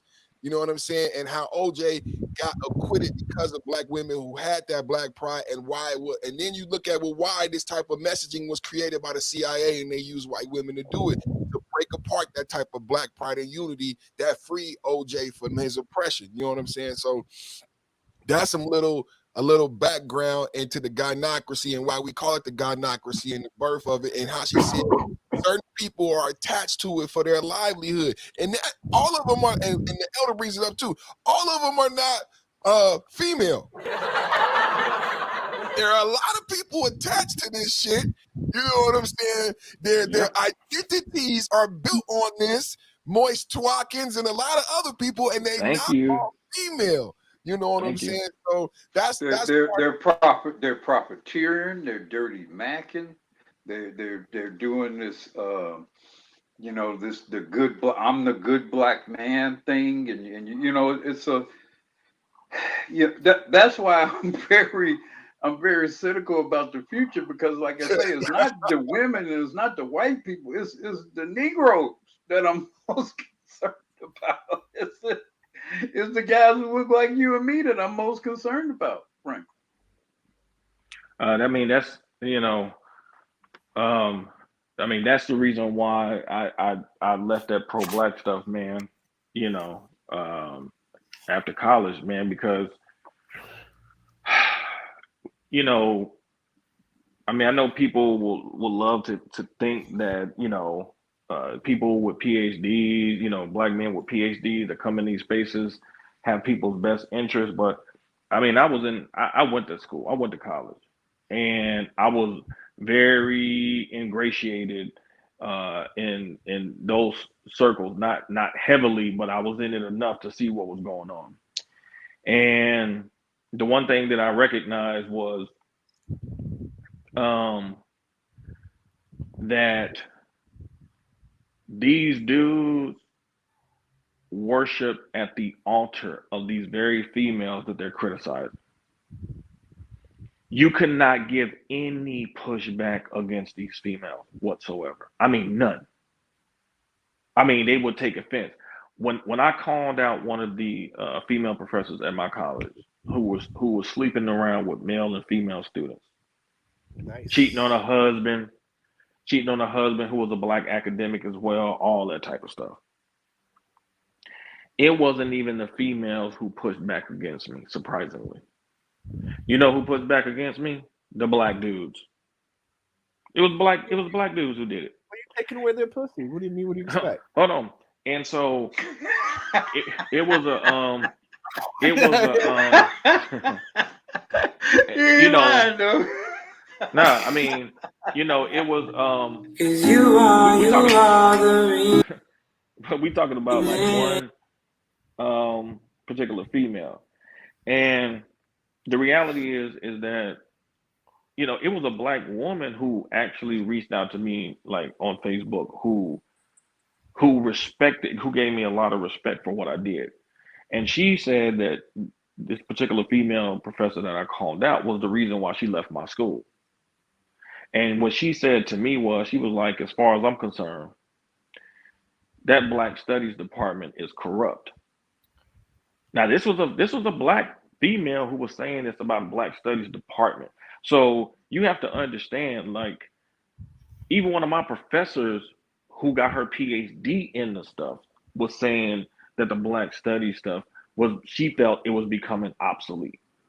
So when we look at these particular types of ideologies, that's because a lot of the stuff that's driving a lot of this stuff is driven by academics who are coming out here speaking, pontificating on different platforms and things like that. They have been given platforms like the MSNBC. They've been given talk shows and all of these type of stuff. And the question you have to ask yourself is, why are they getting all of these platforms to speak this garbage so much? Because it's not like, you know, somebody that we would ascribe to is having our best interests are giving these platforms.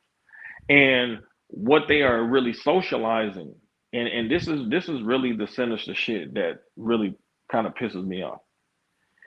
They're socializing black inferiority into black people through the positioning in predominantly white institutions.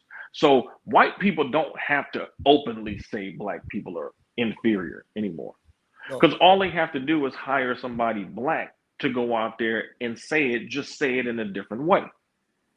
They can tell you that you're inferior by constantly telling you that the system is corrupt. White racism is the main reason why you're losing. They can constantly keep pushing that narrative into you, and you're so focused on, because remember, if we even go back to civil rights, there were groups like the Nation of Islam who completely disagreed with the civil rights movement. Malcolm X, Elijah Muhammad, the Nation of Islam, they did not agree with the civil rights approach because they believe more in the notion of building black institutions as opposed to trying to be around white people. So now it's to the point that even what you thought is the most radical types of black people are still pushing that kind of narrative when they used to be more of a separatist type of branch of black politics. And so now that just lets you know, like, well, at the end of the day, like, yo, they won. And so they just got black people just constantly chasing their tail like a dog. When the reality is that they're literally the puppet master pushing black people to tell other black people that the reason why you're failing in the system is because it's white racism, when we got a whole history of black people's accomplishment during some of the most racist times that they have been purposely suppressing, which is what some authors, like even your Carter G. Woodson and people like that, push back against, because their mentality was, no, y'all are going against the black people who are actually building the institutions that actually will protect black people. And black people are going to always be under duress if they don't have any institutions to protect them. And that's just for any group of people.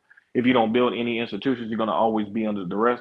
And this is why you're seeing this circle jerk constantly happening, because a lot of these black people, especially from the academic class, are given platforms by whites to basically say what these people cannot say like they used to be able to say with your colored water fountains and stuff like that. So what you got to say, Sauce? I said at the cool table. What you think is the solution?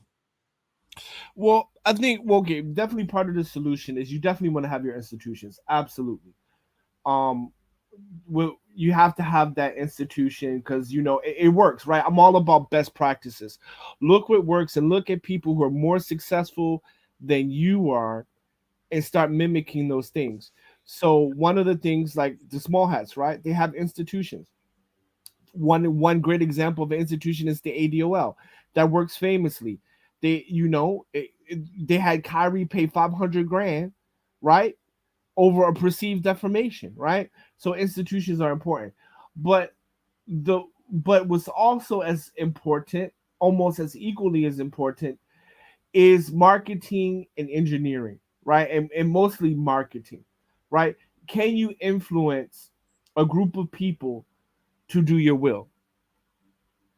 And I think that's going to be extremely important, right? I mean, Facts. you brought it out with the CIA, right? The CIA put Margaret, Created what is it? books, television shows, Right, magazines, right. propaganda, And so we elevated need black to, women to power, put them in television shows. right. So the Russians back in World War II showed us the way, right? Because even till this day, we see how Russians use their social media to this day to manipulate the vote and things like that. So the Russians have shown us the way. Why not send a bunch of black people over to Russia to learn and be astute in that and then come back and just start infiltrating shit because you need that. So We're under attack. and the cool table is that. I believe the cool table is that because the cool table is harnessing the digital voice of the black men who are understanding that power, right? Because I don't that's think what we do it effectively. I don't like every no day, offense. I don't think we're doing it effectively. every day we do. We didn't got motherfuckers fired. We changed the conversation via our No. I think we no. Please don't mix effectively with we're not having power, right? We have banded together and we have brothers in arms, and so now we're a force to be reckoned with. I agree with that, but what I'm talking about is infiltration, master manipulation. We're not correct. effective. Correct. I That's agree. what I'm saying. I agree that, and it might like how you always say it might not be this generation, but that that step may I think when I talked about brotherhood, right? That's why I always Right. bring up love and loyalty, right? That next progressive step will take the brotherhood, love, and loyalty that we lack right now because that will be the kitchen table revolution. Will not be politicized revolution will not be televised type shit where we actually can convene and discuss and create the type of agendas that you're discussing right now. You're true. It's true. We're moving in a certain fashion right now, and we have created power, but how our efficacy will be affected by how we manage that. And yeah, it might not be this generation. You know, we got a lot of trauma in this generation, right? But Yeah. hopefully, I pray that we're laying the groundwork for Well, the I next. mean, but we don't need them to love us to use. I mean, and this even goes I'm for talking white about the women. Thank you. black men. I'm talking about the black men in the Okay. state, each other, Yeah, so yeah, that yeah. we can work Okay, together. okay.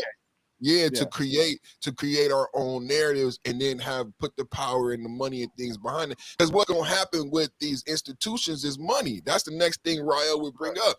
To have these institutions, you gotta have money. To have the money, you gotta have trust. Right. And that goes back to our initial thing about pride. So to do our own social engineering, that's why I brought up the whole dark money earlier. Right, that we gonna have to use dark money. Every other ethnicity recognizes that to create these type of narratives and to spin these things, right? Chinese never separate themselves from that other side, right? But it's a culture to them. You could look at them and say, "Oh, that's bad. That's crime. That's the mafia," or they could be like, "Nah, that's actually culture." And Whoever's it's listening right and now in China, I have no idea what he's talking about. it's saying exactly with the Sicilians. My wife is Sicilian. It's to them it's culture, but they present it to us in movies and they say, "Oh, this is crime and those people are bad," but you never ask them how they view it. Like to them, that's their culture, right? This how we grow up, right? It's not you look at mafia as a bad word. It's not a bad word in our language. It's been perverted in the way you understand it. Same thing with Chinese, but we're not, because we digest all this shit. We But hold don't. on, but perfect. When you bring up those aspects, people might look at it as just crime, but when you look at their apparatus, what they have in these organizations is something akin to as a rites of initiation. Yeah. Okay, so when you take it to that level, you're creating a bond. Now you're creating something that's mimicking something on a spiritual level. Because brotherhood is that. When you have men in war who will throw themselves on a grenade to save their brothers, that's spiritual. That's a spiritual bond. So that is very different from what you have in the context of Black America as a whole for black men. The black men of old, they used to have that kind of bond system because the times that they were in required them either to get it together or die. That's So not. I was talking to a brother recently, and he made a funny but astute point. He said, "Until I see boatloads of undocumented Black Americans found on found as stowaways on ships in other countries trying to get the hell out of America," he said, "I'm not going to take Black people seriously as far as they're complaining." He said, "Because if it's that bad, you would be doing like other people in the world, trying to get on some kind of boat and hitch a ride when America was pulling out of Afghanistan, you saw people hanging on the wings of airplanes trying to get the hell up out of there, dying. You saw mugs literally dying trying to hang on airplanes to get the hell up out of that place. And so when you don't see black people in that particular type of condition, I'm not trying to hear about how oppressive America is. Because if it's that oppressive, you're not trying to get out of here. So if it's not that oppressive, then that means you can function and work within the system. So what should you be doing within the system? Well, you should be doing the same things that a lot of your previous ancestors was telling you to do. The problem is that we try to move too fast as a group in terms of gaining white acceptance. We thought that we was going to gain white acceptance through intellectualism. False. Wrong. Because much of the intellectualism that you see from white institutions is full of crap. It's goofy. I mean, it's bogus. I mean, black people didn't used to send their kids to college to learn about LGBTQ and all that type of stuff. They wanted them to learn something concrete and tangible. Much of that stuff is fluffy crap. And that's why you got people that have come out here 22, 23, sitting up here. Right. You know, they're idiots. They don't have any critical thinking skills whatsoever. They don't really understand the system. And it's like, you're sitting here talking about what you think the system is, but you don't really know how the system works. Because when foreign people look at this system, they say, hey, if I can get a foothold in America, I can start a business, because in America, I don't have to bribe somebody like I got to do in my country to get some stuff going. I can go out there, I can go and get me a hot dog stand. And this is the ingenuity of America. No matter what people see on the outside, people see that economic engine constantly moving. And they say, you know what? I'm going to get that lemonade and I'm going to go in the park and I'm going to sell it. And that's the difference that America has that a lot of other countries don't have. And so when you look at it from that particular perspective, which is what the Chinese have done, they have come in here, they have worked hard, they have done a lot of stuff, and they've cheated too. They cheated on tests and all of that. They did whatever they could. I have no to come idea up. what's going on right now. I have no idea. You know, and so Y'all trying to they've done Allegedly. they've done whatever they could to come up. And when they fought for this against this affirmative action stuff, they like, look, if I get these grades and I make these good grades based on what y'all say I'm supposed to do, this is what y'all say I'm supposed to do, I need to get up in Harvard. I ain't trying to hear what you're talking about. I ain't got nothing to do with the history of slavery. I ain't do it. I ain't got nothing to do with that. And this is what you're going to have to contend with as blacks. Unlike the Chinese, black people have historically black colleges. They have those. We're the only group of people that have those type of things outside of predominantly white institutions that have been for white people. But other ethnicities don't have that. So I think we have had a history. We have had a history where we have had the opportunity to really, and we have done it. We have built the institutions. We have built the institutions. We have the know-how how to do it. The reason why I know we have the know-how is because much of the things that foreign people have done coming over here in terms of their economic model is based on what we have done. They have literally copied our model. And I want to ask something. Real quick. I want y'all to answer the question I got on the screen. So social engineering needs secrecy. Yes. Does everybody agree? Because that's what I'm hearing. And it makes sense, right? Because think tanks and these things are not done for the public to see. So when we talk about creating institutions, it's like black men, and the next level of this is like understanding the power of secret societies and how but a secret society that's behind Ms.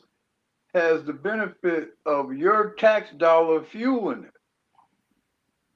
The CIA has the benefit of billions of dollars of your tax dollar fueling their making. But the CIA is not secret society. Skulls and Bones are secret societies. The Snakes is a secret society, right? CIA is not. Brother, that is a difference that's a distinction without a difference. The CIA came out of the secret societies, brother. Come on now, you know that. Yeah, Fair Harvard, point. you Fair know the point. CIA came Point. out of secret societies, came out of I'm skull. not a. There's a reason why Bush Senior was Skull and Bones I'm and not a skull and became bone. head of CIA.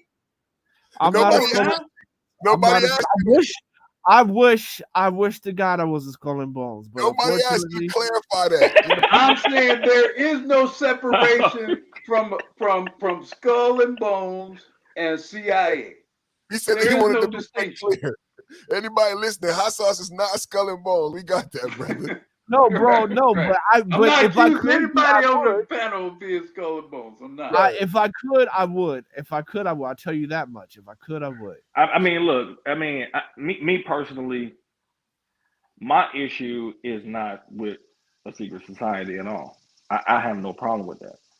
My issue, more so than anything, is with black people as a collective consistently falling for the banana in the tailpipe.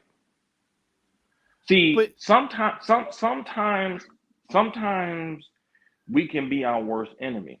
Sometimes we can talk too damn much. Sometimes we can get on too many podiums running our mouths. Sometimes we can have the wrong affiliations with people Well, because we're so busy. Hold on, because we're so busy trying to be egalitarian. See, the problem is that other groups of people will use America for how America is set up. One of the basic tenets of America is your right to association. So they will associate with the right types of people to get a specific mission accomplished. Now, we can sit here and say that black people have fought for the equality of in America. Okay, that sounds great. But how many other groups of people have fought for equality in America? well, I mean, I don't see too many people who have died on that cross for the greatness of America. Could it hold on, could but it be? Hold on. Could no, it be? let me say Let something me, let really me finish quickly. I ain't finished my point. Could it be that what we think sometimes should be at that particular moment, it's not capable at that moment? It's not saying that it can't get to that point, but sometimes we will expend so much energy trying to trying to accomplish the most idealistic type of goals that we get away from accomplishing basic shit. for ourselves. Go ahead. Well, let me let me just say this really quickly. I'm gonna go after you. Go ahead. All right, so the dependence on the benefit of Black America is going to depend on a small, strong group of leadership. See, the thing about it is we keep talking about Black people as a collective. Black people as a collective or the community as collective is in this position because we don't have strong leadership that's willing to manipulate, infiltrate, and lead and murder to get agendas done, right? And so you need that small group of people to set up the different institutions, to infiltrate social media marketing, get people on group thought, et cetera, et cetera. And then anyone who defies, we're doing what everybody did before, right? We're going to they called it unification. Alexander the Great called it unification. So once we have that group of Black leadership that's going to do that, that's where you're going to see the progression of the Black community. Because at the end of the day, having 40 million people on one accord is impossible. Agreed. I just want to say I was right from earlier. That's what the fuck I said on the panel earlier. That's Agreed. why my name is perfect, because that's what I was getting at with having a black. You know, this is a weird discussion because it's like we're blaming black people for not utilizing the system. Oh no, that's not what we No, doing. let me finish. Let me finish. It's like we're blaming black people for not utilizing a system that would not have existed were it not for black people. Like all these freedoms, all this stuff that these so-called quote other groups are able to do, those other groups would not be able to do were it not for the sacrifices of black people, especially black men. They would, in fact, very often those same groups of people who have so smartly and aptly utilized this system and that system, a lot of these people wouldn't even be in this country. Amen. Were it not for the particular bravery, particular valor, particular effort and energy and sacrifice of black men. So it's always kind of ironic to me when we say black people failed to do this that this other group did, or black people failed to do that that this other group did. And the reality is those other groups wouldn't been able to do any of that shit were it not for black people. I mean, they travel on roads built in railroad systems built by black men. You know, they're able to comfortably be in this country or come to this country because black men fought in every war, for example. So it's just always interesting. So you get to come in after all the building has been done, all the fighting and sacrifices, all the scouts have been all the brothers settling the West and the Buffalo. So you get to come in after all the real business of making this motherfucker has been done. And you get to plop up your Kool-Aid stand or your Mexican burrito cart or whatever, and say you're this great American entrepreneur after Yes. all the real fucking work in this country has been done. And I'm not antagonistic towards utilizing the so-called American system, but I'm saying, fuck, give brothers a credit for making the motherfucking system exist in order for it to even be used. Well, on the No, Black real Brain quick. Trust. Hold on, perfect. Go Let ahead, me say this. go ahead. On the Black Brain Trust, we just completed a 4-part series on Booker T. Washington, and that has been my main argument for probably the last couple of years now. Drop that link in the chat. Black Like Brain. my whole, you have literally just made the argument that I've been making this whole time. What I have been saying this whole entire time is the reason why a lot of people on the outside of Black America do not respect Black people is because we have had a contingent of certain types of Black people who have hidden the accomplishments of the Black business class that was instrumental in setting up a lot of things that America uses to advance America itself. This is the main argument that I've been making. But when I have been trying to make this argument, I've gotten nothing but pushback from Black men. I have not gotten any pushback from Black females when I've been saying this stuff. All the pushback that I've gotten is from Black men. I literally used hot sauce as an example the other day of representing that ethos of the spirit of business and what he's able to accomplish and where he is. I literally used him to make that point. And the problem is sometimes, man, Occam's razor is what it is. It's the most simple answer. We try to make it seem like that there are no such thing as a Black male who can be jealous of another Black male who's more successful, who has the power to lead. That's not true. We seen that amongst white people. I mean, hell, they took out fucking Julius Caesar. So it's not like black males are just this all Black males just represent this, honor and integrity. There is some bitch type niggas that do exist.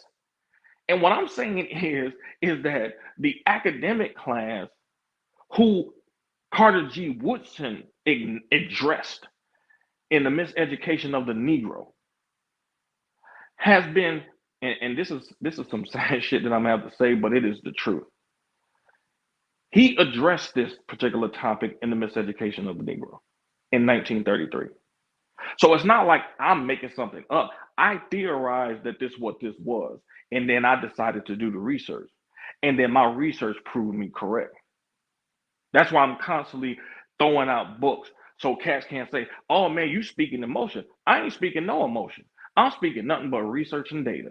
And if you don't believe me, I'll give you the source so you can see it for yourself. But the reality is, this has already been addressed. And the problem is, black academia has been hiding this fact. So when we say other people don't give us credit, hell, we don't even give us ourselves our own goddamn credit. We don't even understand that we have black heroes that we can go to in history in terms of business. Hell, if I would have known about what Booker T. Washington did in elementary school, middle school, high school, if I would have had people who was telling me, like, yo, he did this, this is what he set up, this is what he did, blah, blah, blah, blah, blah, maybe I would have got to business a little bit sooner. Maybe I would have got there sooner. And my point is that when we say people don't want to give black people credit, well, does the business class, does the academic class want to give black men the Marcus Garveys, the Booker T. Washingtons, a whole host of other black business people and women who were able to build businesses at a time when they were going through some of the most bitter Jim Crow environment. These academics, many of them have read The Miseducation of the Negro, but they know that there's a lot of black men who won't pick up a book and read and actually have some insight into why things aren't the way that they are right now. We're going to have to own, and I mean the people who actually did so much to mar the reputations and the character assassinations of some of our best and brightest. Y'all don't got to take my word for it. You can go on YouTube right now and look up a lecture on Booker T. Washington by Dr. John Henry Clark. He said himself, in his opinion, Booker T. Washington was the best leader we ever had. And when I saw that in 2010, it made me perk up, because that's a hell of a statement to make. So for him to make that statement, nobody's gonna say that Dr. Clark didn't do no research, because he did hell of a research, and he felt it fitting to actually do a lecture on it. So I used him as a microcosm for what we do not do for the black business class, because we have taken the agitation model and being up in white folks' face and BLM rallies and protests, cussing out the police. We think that's going to get it, and that's just not going to get it. It is not going to get it. That's not. Chinese didn't even do that. They didn't go to no protest to get that shit overturned in the Supreme Court. They didn't do that. They got their money together and they organized. And that is something that we are constantly, as a collective, doing. And we constantly have silly black people getting on TV, thinking that they're speaking on our behalf, and they're fucking our situation up, because they don't. Most of the time, they don't know what they're talking about. Which is why even Malcolm X said black celebrities should not be speaking on behalf of black people, because they don't know what they're talking about. Which is why Perfect is doing this stream with Jay-Z up there, because you don't know what you're talking about, bro. Stay in your lane and stop trying to handle stuff that is not of your purview. Do your music, do your business stuff over there, stay over there. Stop trying to touch stuff that you don't even really know nothing about.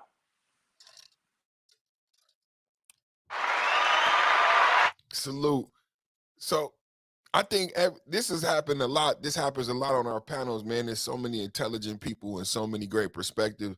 And I wanted to say to the elder, I didn't think Hot Sauce and I were was saying, I don't believe Hot Sauce comes off like that a lot. I don't think he was saying what we not doing. I think what we're doing, and the blessing is we're reminding individuals of when we had this mobility, what we did, and how and like I've been saying this whole week about, and when we talked about white culture and black culture, and it's true, these people are mimicking our culture and their successes are based on our foundation. So I believe what we're doing now is just, and this is a great discussion today when we came to the agreement when we said, because I started off with social engineering and the narrative and understanding that we need these secret societies to do proper social engineering, right? It won't be done. This is the whole concept behind the revolution will not be televised. When the elder was talking about people globally wouldn't have freedoms, we were talking about Arthur Ashe and how Arthur Ashe was instrumental in what took place in South Africa and Mandela being able to come to America and being free, not only being like having freedoms in their country, but people being free from political oppression. American Negroes did that. In that story, what I found in my research that was powerful is that Arthur Ashe spoke about a moment in time when he was in the same room with people like Jesse Jackson and other people like that. Like you hear about these people today like superheroes, but you don't realize that we had these societies and the narratives that were put out that you may have heard about, came from these men. And he said to Jesse Jackson, said to Arthur Ashe in that meeting, Arthur Ashe, you need to be more vocal. And Arthur Ashe said to Jesse Jackson, I don't do it with my mouth, I do it with my tennis racket. What blew me away is not just the understanding that Arthur Ashe understood what he was doing by playing tennis in places where black men had never been able to go, in clubs, in countries, but that conversation took place not online, not on the phone, but they were in a room together creating the narrative in the direction that would be black men and everything that we hold up so high.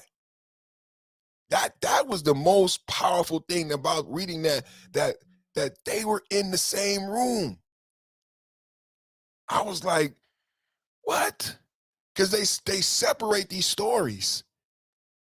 And you don't understand how we got here, how we don't have white water fountains no more.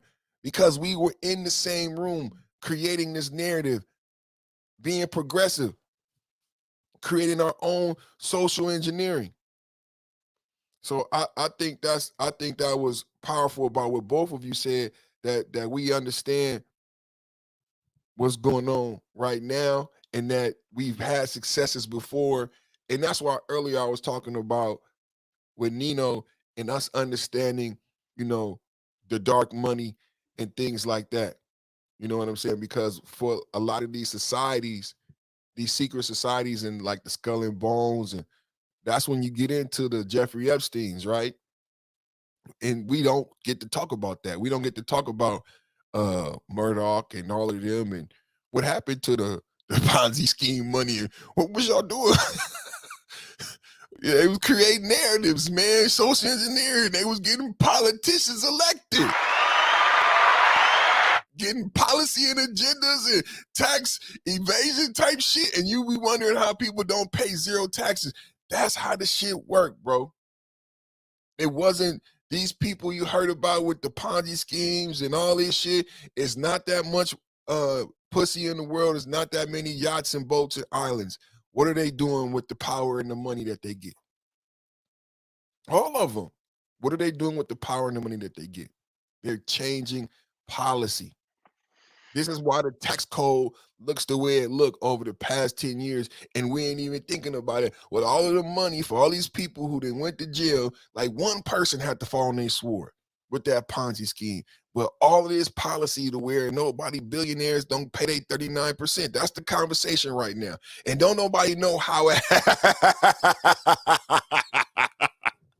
You know what, the other day, you ain't supposed to talk about Jeffrey Epstein, but John McCain's wife was saying we all knew about it, right? What you mean we all knew about it? So, and she said nobody would go after him. This is what I've been talking about. Like, this is the Nino Brown syndrome. Like, Bill Gates was fucking with him, functioning with him. Even Dame Dash, like, the whole thing was about what it's going to do with the power and the influence. And they got policy changed. They got the Supreme Court that they got. This is how you got Roe versus Wade being overturned, affirmative action being overturned. But one lady said on the Sunday morning that I love, she said, y'all don't understand what's going on. This is our political process working the way it was designed. These Republicans have been working toward this for 20 years. This is the same thing that they put up on the ballot as soon as the day it passed. And they've been working slowly, getting this judge, getting this senator, putting every piece in place, and it worked.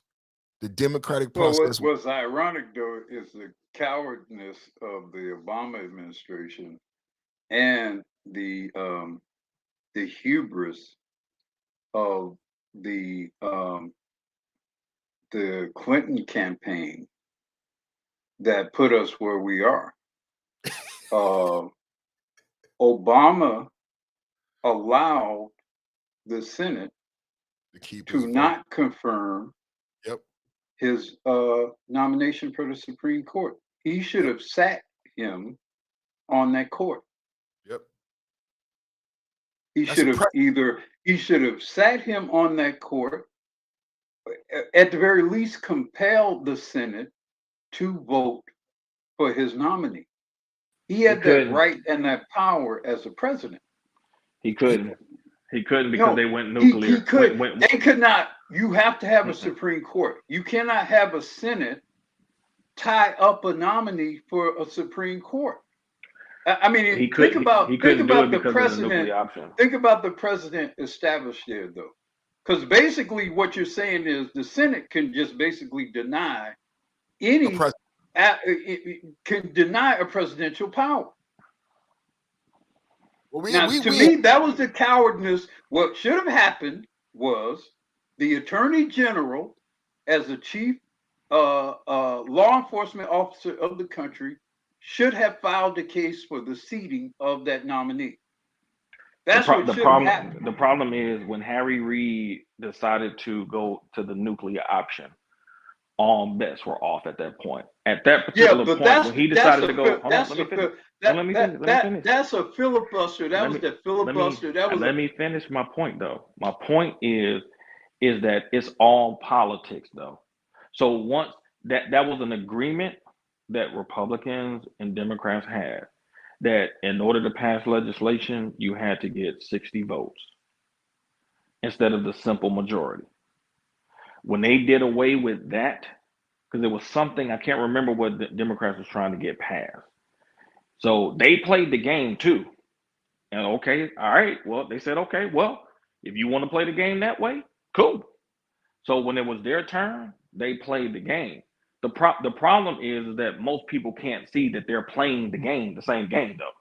That's the problem. They're not seeing that both sides are playing the game when it's convenient for them. So that's really the issue, because then it becomes, well, they're doing this and they're doing that. Then it becomes some kitty ass back and forth type silly shit when both of them are playing the game. And if you know anything about politics and you read or watch it long enough, if you're a reasonable minded person, you will say, oh, okay, they both doing the same thing. They both playing the same game, because that's exactly what happened.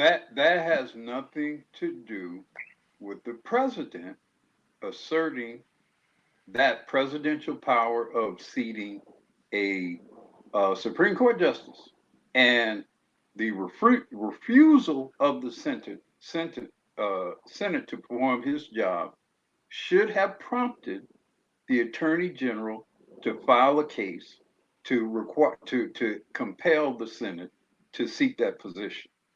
That's what the president should have done. Now, what happened beyond that point obviously is in the powers of other people. But I maintain it was the cowardness of the Obama administration that led to its own obsolescence on that issue, that empowered the Republicans and has resulted in where we are right now, and the hubris of the supporters of the Clinton administration, because Bernie Sanders should have won the presidency in 2016. He was a superior candidate for the Democratic nominee, and he would have beaten Donald Trump in a general election. But it was the hubris and the avarice of the Clintons and the supporters of their faction that led to the demise of that presidential campaign and resulted in the Trump presidency. Which is why I say they both play the game. That's the point that I'm saying. So no, I blame. If you listen to what I'm saying, I totally blame this on the Democrats. I'm not blaming this on the Republicans. And I have to agree, they weaken the office, and that's how you get the Trump being charged with these trivial crimes, and now you get the January 6th. It definitely, that man calling him a liar. There was a lot of things that happened that we could not foresee, and we didn't foresee that pandemic. I'm telling you, it was like walking around in a modern day sci-fi movie because I was looking for real red-blooded Americans. I'm in California, so maybe that's why I didn't see it. Well, But I mean, good luck finding some real red Good luck with that. everybody was lockstep. Everybody was lockstep. It was the weirdest thing I ever seen in my life. Everybody was lockstep with whatever was told. Everybody was terrified. Nobody had nuts. I'm like, I've been hated my whole life. I've been hunted my whole life. And all of y'all turned bitch in a second without any evidence. Everybody turned bitch. It was the most amazing thing. That's the power of this narrative. And that narrative still rings true to this day. But perfect. This is why I'm saying people need to be much more informed, because there's no ignorance in an age of information is truly cowardice. Wow. Because you have information at your fingertips, literally on your phone. You can pull up information. This is not the time where they said black people couldn't read. This is the time. I mean, you can get on a goofy ass stream on in a manosphere, and you'll have people get up on these certain types of people who will get up on these streams who will just throw out books. Hey, y'all get this book right here. It could be a dumb ass stream, and even a dumb stream will have somebody with some sense that will throw out some information that people can gravitate to.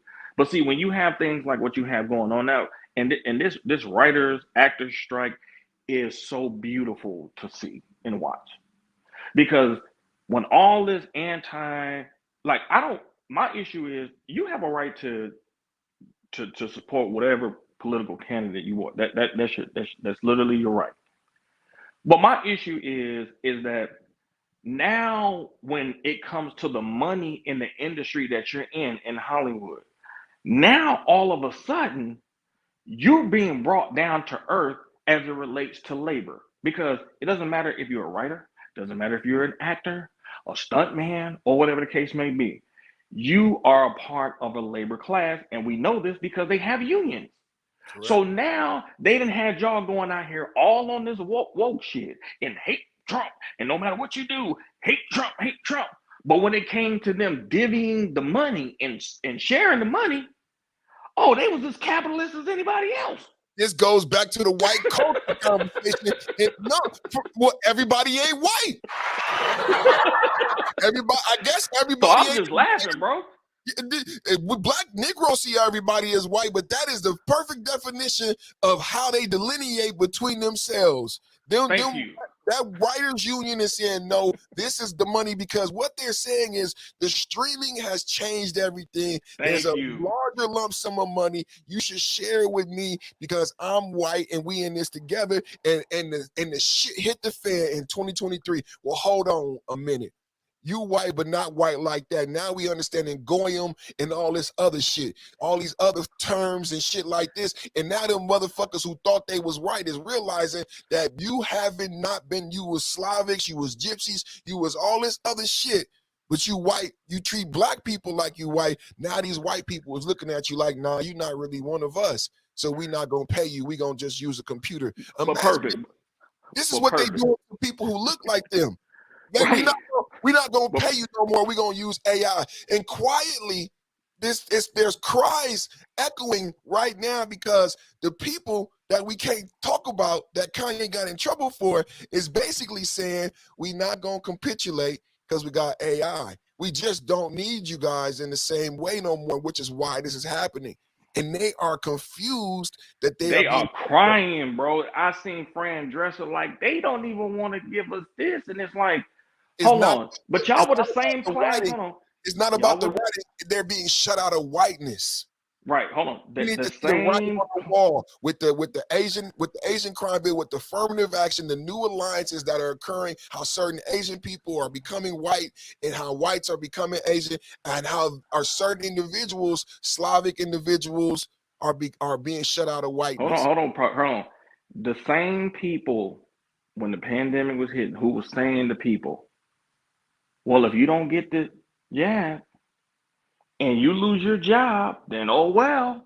If you can't pay your mortgage because you're putting people's lives in danger because you won't get the jab, Good point. and all these people, we saw it at ESPN when Jamel Hill came out and people was clowning a lot of those people who got laid off, and she said that we should feel sorry, paraphrasing basically, we should feel sorry, like don't make light of people losing their jobs. Y'all did.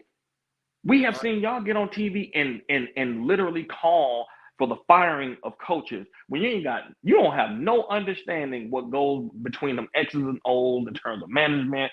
That ain't even your lane. You could say they did a poor job coaching, cool. Calling for a person to be fired, that's over the pale. But when it happens to y'all, now all of a sudden you want sympathy and empathy. Same thing for the writers, same thing for the actors. Y'all was all supporting your guy. But see, when Trump was running, one of the things that he ran on was dealing with the fairness to the American worker. Contracts. So y'all should have been listening. Yep. Contracts. Y'all should have been listening. Contracts. Because now the same people that got you to go out there and pump, because they was going to these parties, because they thinking like, oh, well, we're writers, we're in Hollywood, because you're in that bubble. Yep. And you know, we at these parties and drinking lattes and having good food, and I get to see Jack Nicholson over here. But at the end of the day, you're still a worker. They own the companies. So at the end of the day, when it came to all that equity and sharing and all of that shit, they ain't shared nothing with y'all. They shared nothing with y'all. They got you to go out there and fight all their battles, and they sitting there. Do y'all know that for the past 20 years that these box office movies, most of the money that they have made has been overseas in different markets? Yeah. I'm talking about if you tally the numbers of all these major box office movies that made a lot of money internationally, man, you're talking about close to 70-80 billion dollars. When we talk about Disney, that's the power. But it's complicated though. You're right in terms of the numbers. Right, you're definitely right. But here's the thing too. It is rare that you'll have a movie that does especially well internationally, but fails in America. Right. So even though most of the money is overseas, the entertainment value still is important. It's still America still drives the entertainment value international. So not anymore. You're right. Not anymore. Well, no, because if you look at most films internationally that do very well internationally, most of them, they all do, almost always exclusively do proportionally well in this country. It is a rare film that is a blockbuster internationally and fails in the United States. It's rare. What I'm saying, what I'm saying is, I want to get y'all back to the topic. I want to talk about because this is actually tied into this. Okay, because Jay-Z. Okay, because that's exactly why I brought it up.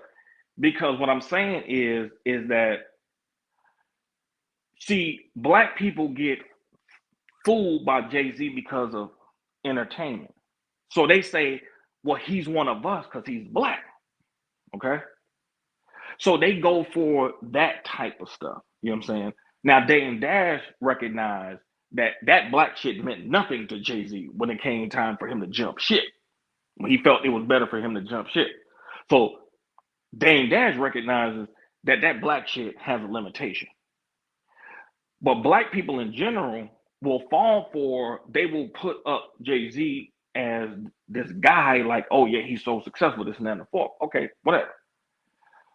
But just like black people would do that, you have these people a part of this particular industry who were very instrumental in terms of media, attacking politicians that they didn't like, attacking people who did not share the same worldview as them, all of these types of things. And what y'all don't understand, I didn't say y'all don't understand, but a lot of people don't understand is that When you're talking about the writers, you're talking about the writers of TV shows like Jimmy Fallon, Kimmel, all these people who had all this negative stuff to say about people like Trump.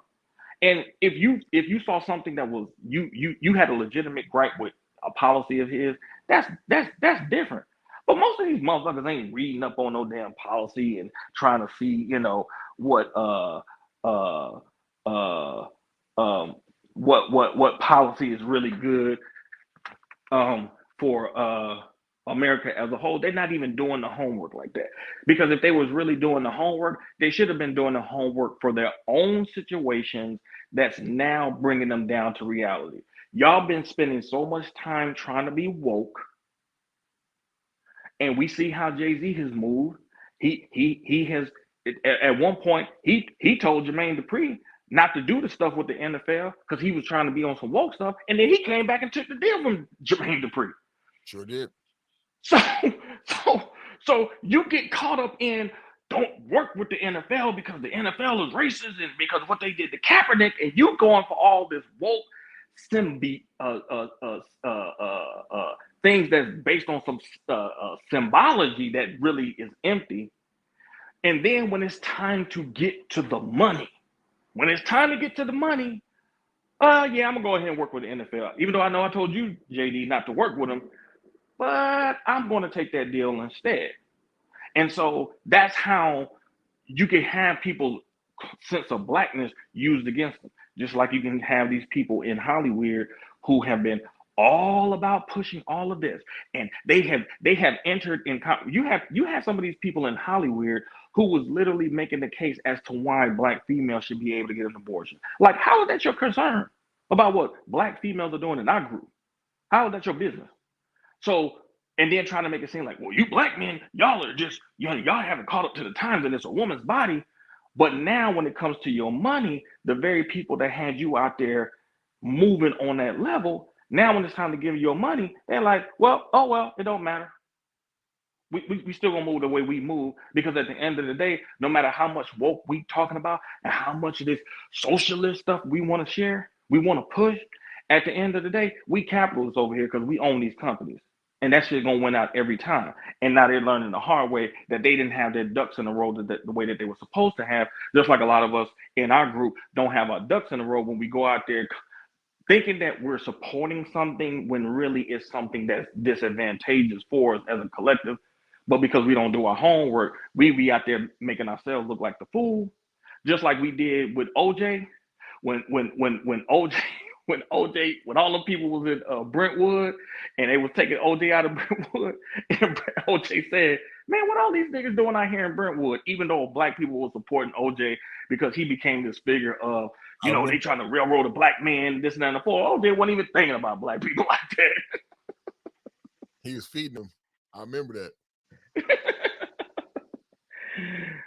So check this out, y'all.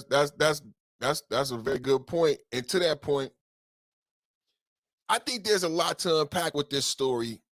It's like what I talked about with hip hop 50 years, with Jamaicans and Latinos and ADOS and non-ADOS alliances, and recent interviews with Ice Cube being put against Biggie Smalls, and Jay-Z himself not being ADOS FBA, his background, and being from New York, and this alliance here. And what it's the Great Negro Replacement Project. That's what I believe so. I believe so. Because this, to me, is saying that Jay-Z is okay with the new black. There was a rumor that Jay-Z was unhappy with what Ice Cube said. I don't know if that response was AR or not, so I didn't bring it out. But when I look at this story, it makes me think that it could be true that Jay-Z didn't like what Ice Cube said, and there are certain individuals in this new black class that he's not a club in, that they're not all female, think that he should probably give up the big three, and that is too big for him, and that he should let somebody else in. Like, I think there's black men involved with Ice Cube being edged out. That's why I've said, that's why I'm cynical. That's why I said all the time it's going to be the Negroes that get us. That's why I think any kind of resolution is going to be bloody, because it's a lot of saboteurs amongst us. and they ain't going. They have been well placed in gatekeeper positions. Fuck it, I'll say it. Jay-Z has been well placed as a Negro gatekeeper. You think he gonna let any of the rest of y'all take any position or operate or promote any kind of position that he himself cannot regulate of a high enough status, like a big three, for example? Yes. Or as Rael mentioned, being involved with the NFL entertainment. You think he's gonna allow some other Negro to be in that position if he has a chance to circumvent that? Of course not. Of course he's gonna do what he can to redirect or interdict what you're doing. And so that's why, and he got the cultural power of his association with Beyonce and his position in New York, and him being a New Yorker, and we know who preeminates in New York. You can't separate that from who and what. And here's the other thing about Jay-Z too, on the whole, the alternative thing. Didn't his mother recently come out as being Yes. yeah. Yes. So that's another factor into where he's really coming from. So it shouldn't surprise you that all of a sudden he may appear to be particularly empathetic to that side of this whole thing as well. So you can't really trust these people from a quote black man standpoint. You can't trust them at all. That's not what they own. I had to agree, Elder.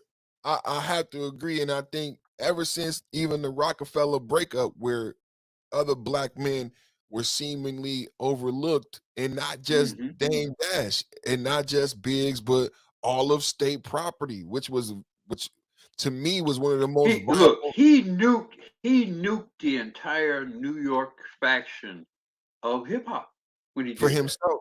Yeah, I mean, he some of the nuked best that rappers. whole. He just blew up that whole. Like I said, that whole faction of the hip hop world. He nuked that for his own individual selfish interests. Philadelphia hip hop hasn't recovered since then.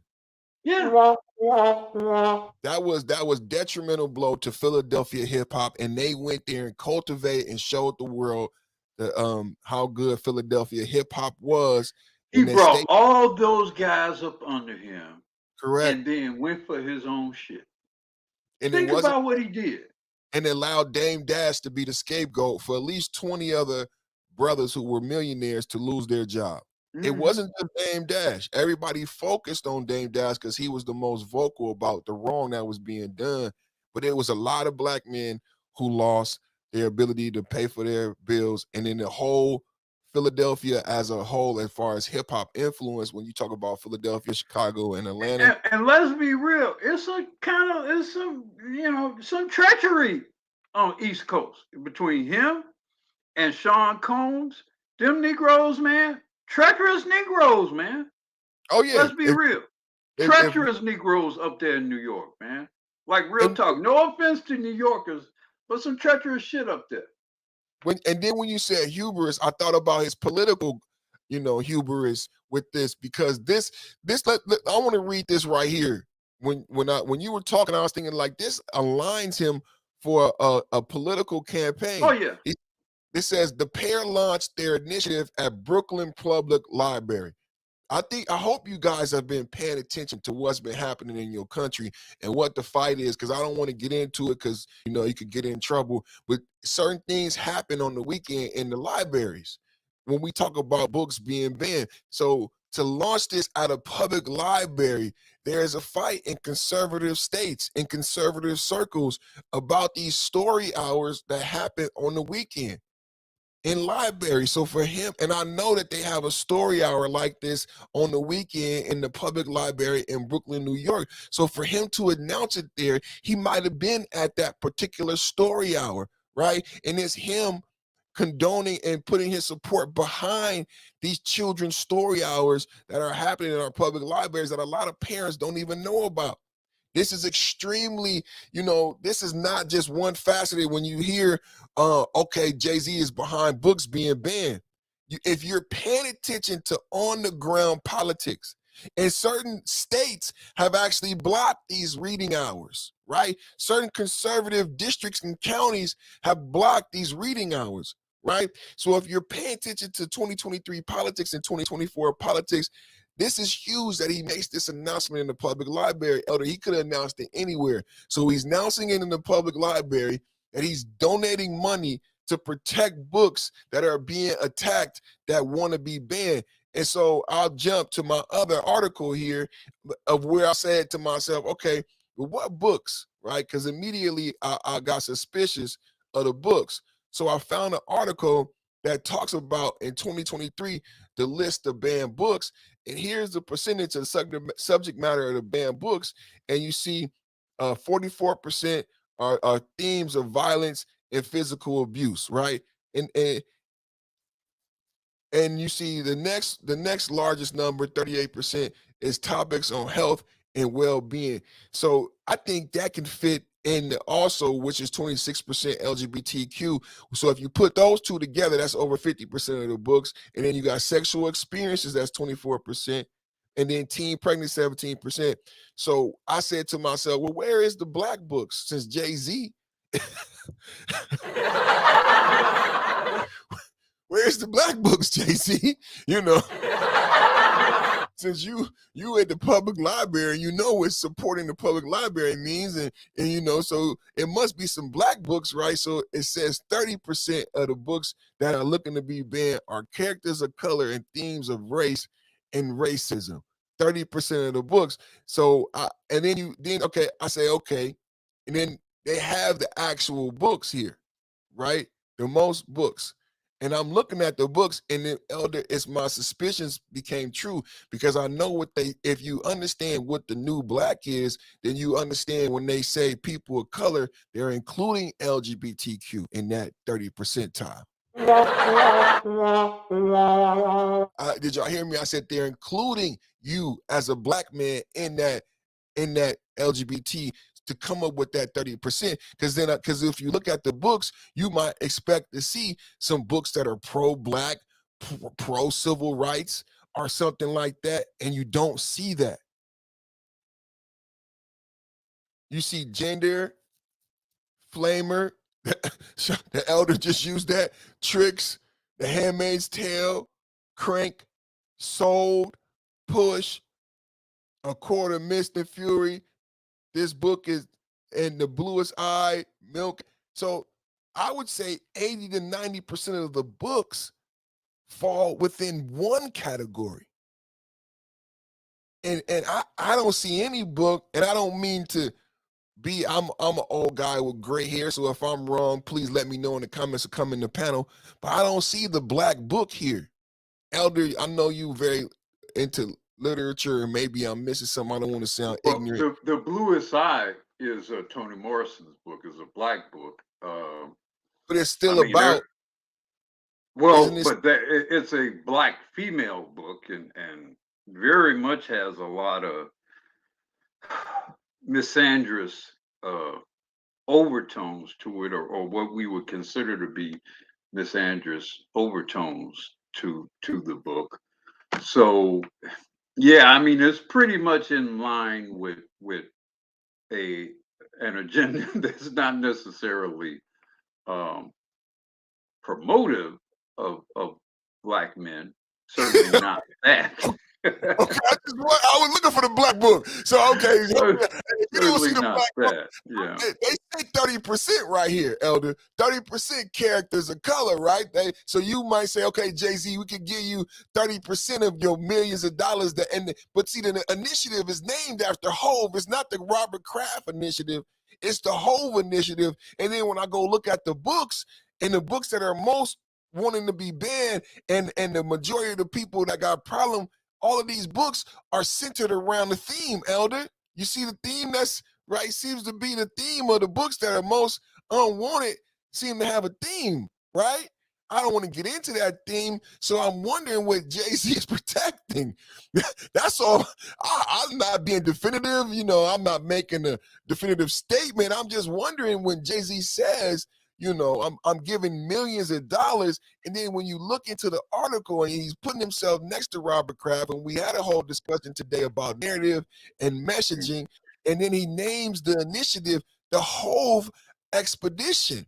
It says, the pen launched the initiative at the Brooklyn Library. Here's the irony. Here's just to provide you with an example. Okay, so we're protecting the bluest side, right? Maybe. Well, hold on. Let me provide to you the dilemma of protecting the bluest side from the perspective of a black man. Okay. Now, the bluest side, I will admit, is a great work of literature. From the merits of literature, I've read the book. There's just no question. It's a beautiful work of literature.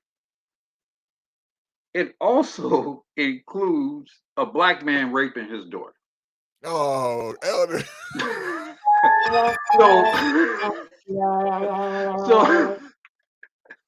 So, I mean, geez. We're not laughing at that. That's the bad thing. You shouldn't do that. No one should do that.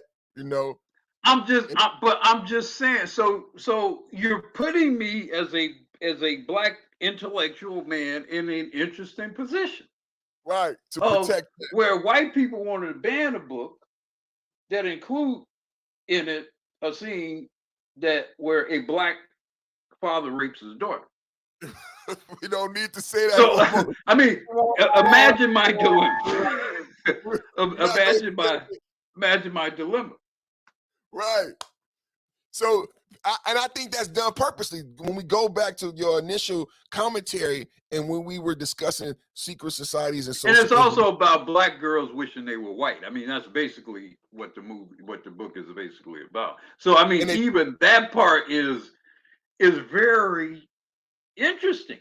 It's very interesting that okay, white people want to ban this, which is bad. Banning books is bad, but there's some elements of this book that are complex. That are very complex. Yeah. This is the reason why the book is on the list. Is to make you deal with your blackness and make you okay with your gradual progression, right? And it was written by the great Toni Morrison. I mean, Toni Morrison won a Nobel Prize. She's one of the truly greatest literary writers in this country's history. So it's just very, like you say, it's designed to provoke the very complexity that we're discussing here. Yeah. To challenge your blackness when Ice Cube says, I'm not in the club.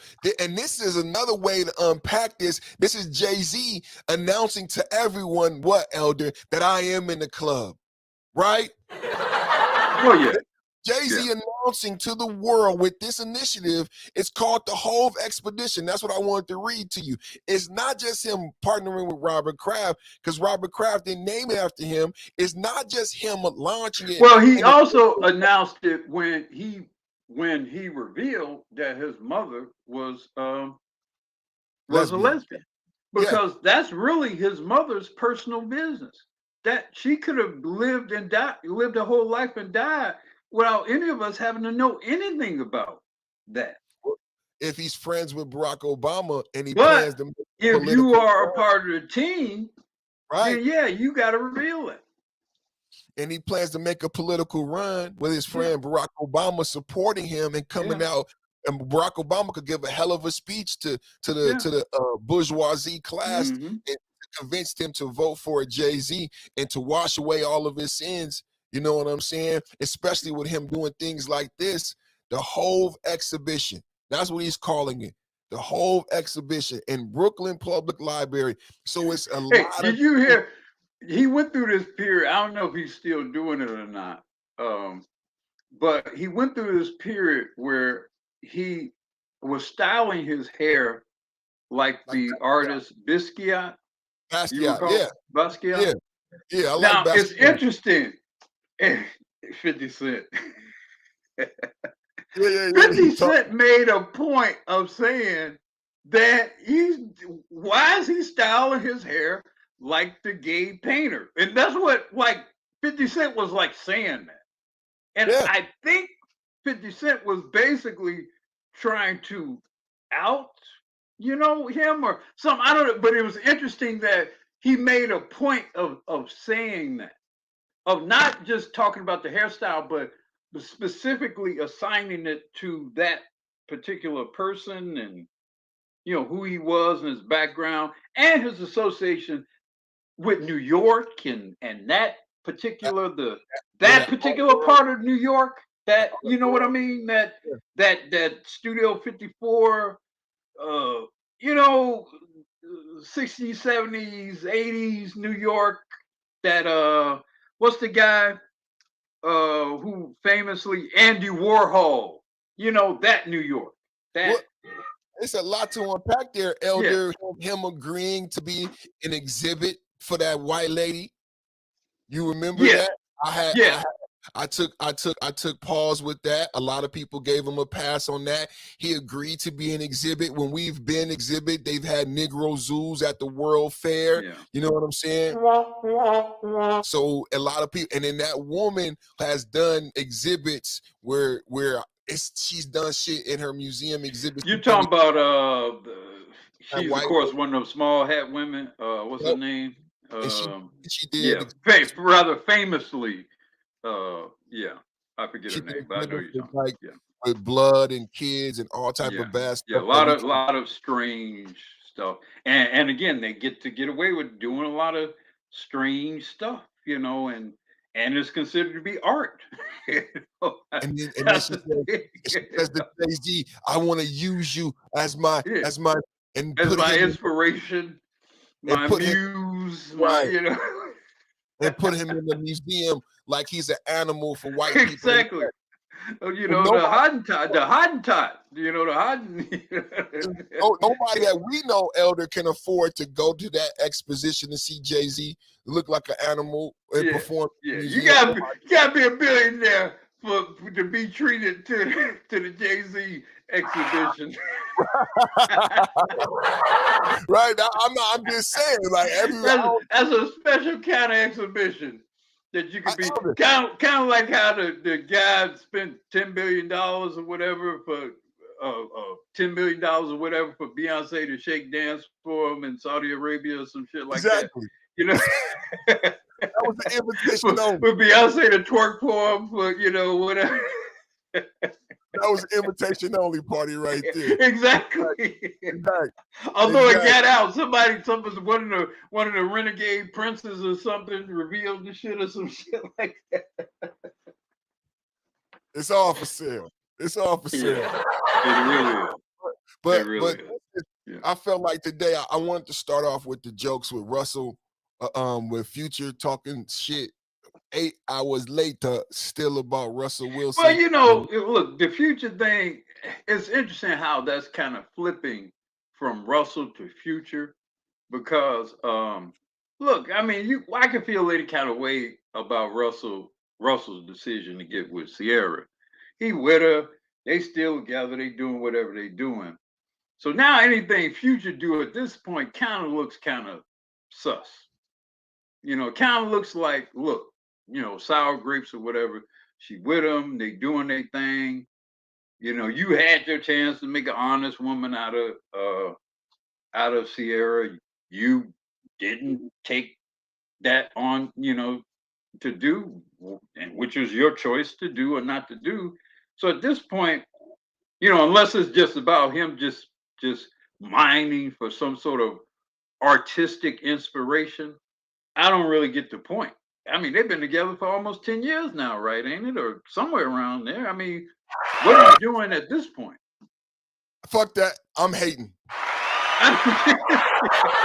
You can still hate. But, I mean, as long as they stay together, it makes the hate seem very one-sided. Break up. Yeah. Fuck Fuck Russell. We hating today. You know. Fuck them all up against the wall with crazy glue and handcuffs on their arm. Now, I think at some point, the shit's gonna blow up on Russell? I think he on the clock. I think he better stay in the NFL as long as he can.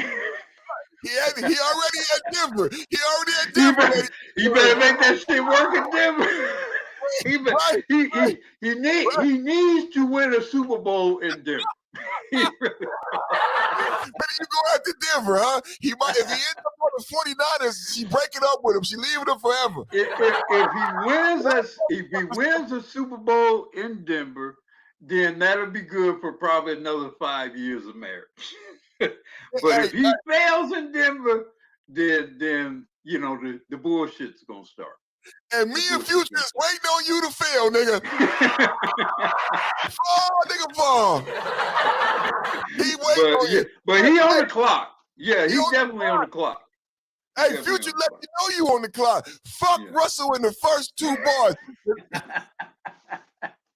But like I said, at this point, Future at this point needs to kind of be a little bit more concerned about his somewhat waning, his own waning stardom to some degree. Elder, check it out. Hey, Elder, speaking of 50 Cent, this is 50 Cent Russell when he find out that Future dissed him on Quavo new album. I'm like, what he say fuck me for?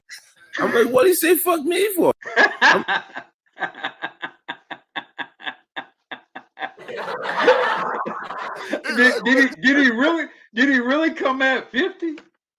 No, he came at Russell on the brand new. Check it out, Elder. It's a brand new song from Quavo. Quavo, other Migos. Takeoff was just murdered. Rest in peace, Takeoff. He was murdered in Texas at a bowling alley. Quavo's new album is called Rocket Power.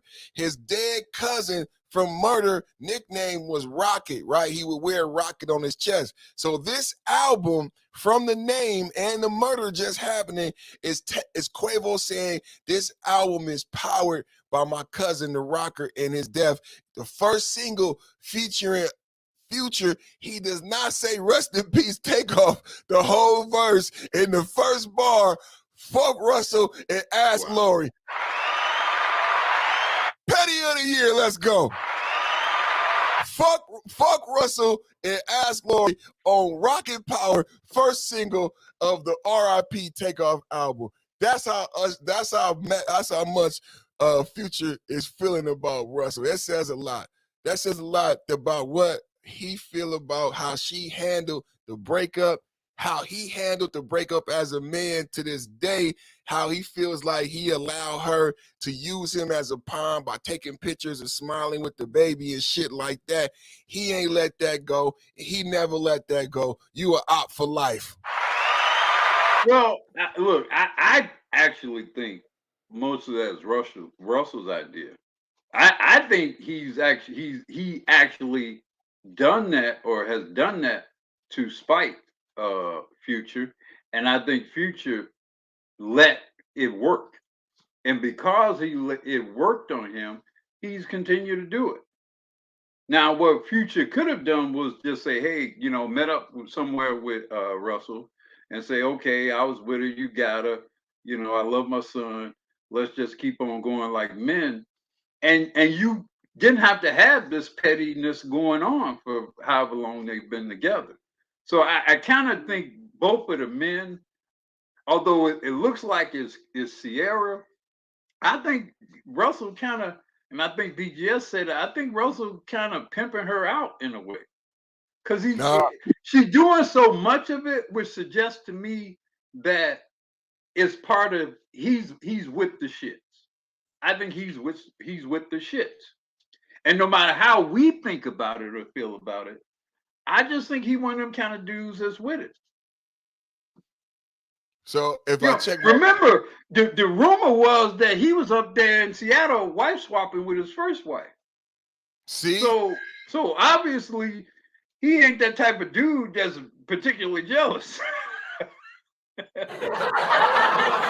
What y'all think, so I don't think he thinks about that kind of thing the way most brothers do. You know, Russell hasn't mentioned it one time. This hasn't crossed his mind not one time. So it says a lot about Future and what was the pussy that good? Was he that hurt? What took place? So it opens up a lot. True, Elder. I don't think I would have took this vantage point because now women is gonna say that he missed her and the pussy was that I good. think this makes Future look whipped and Yeah, bitch made. Yeah, yeah, he yeah, look yeah. whipped and bitch made. But at the And same if anything, all it's time, gonna do is probably encourage more fuckery from Russell and from Sierra. we still hating on Russell Wilson. Fuck Russell and the Denver Broncos and John Elway. Well, yeah, I mean, yeah, that's but like I say, but like I said earlier, Russell's on the clock. He's definitely on the clock. Yeah. You on the clock, Russell, with that bullshit. You better make that, especially now that they got what's his name? I forget the coach up there. Because they've given him all the power. So it means if the shit don't work, Russell is in trouble. And like I say, the bullshit's gonna start with Sierra soon thereafter. Fuck Russell. Ask Lori. Future going in. Monday Madness. Jay-Z in the line with Robert Kraft and the people who want to stare at your other half. Goddamn. Yeah. Watch Jay-Z in the night. Watch Jay-Z in the day. This nigga don't play. Woo, it's called the Hove Expedition. What is he showing off? I don't want to know. Yeah. Yeah. I mean, so look, some of this is maybe people think that they're doing certain things for today so that they grandchildren or great grandchildren don't have to do it tomorrow. Oh, it's for Blue Ivy. It's for Blue Ivy. My bad. Yeah, or Blue Ivy's grandchildren, because 100 years from now, and whoever Carter, the fourth or fifth or whatever, is on top of the world. Does it matter that your great grandfather was in an exhibition? Maybe not. I don't know.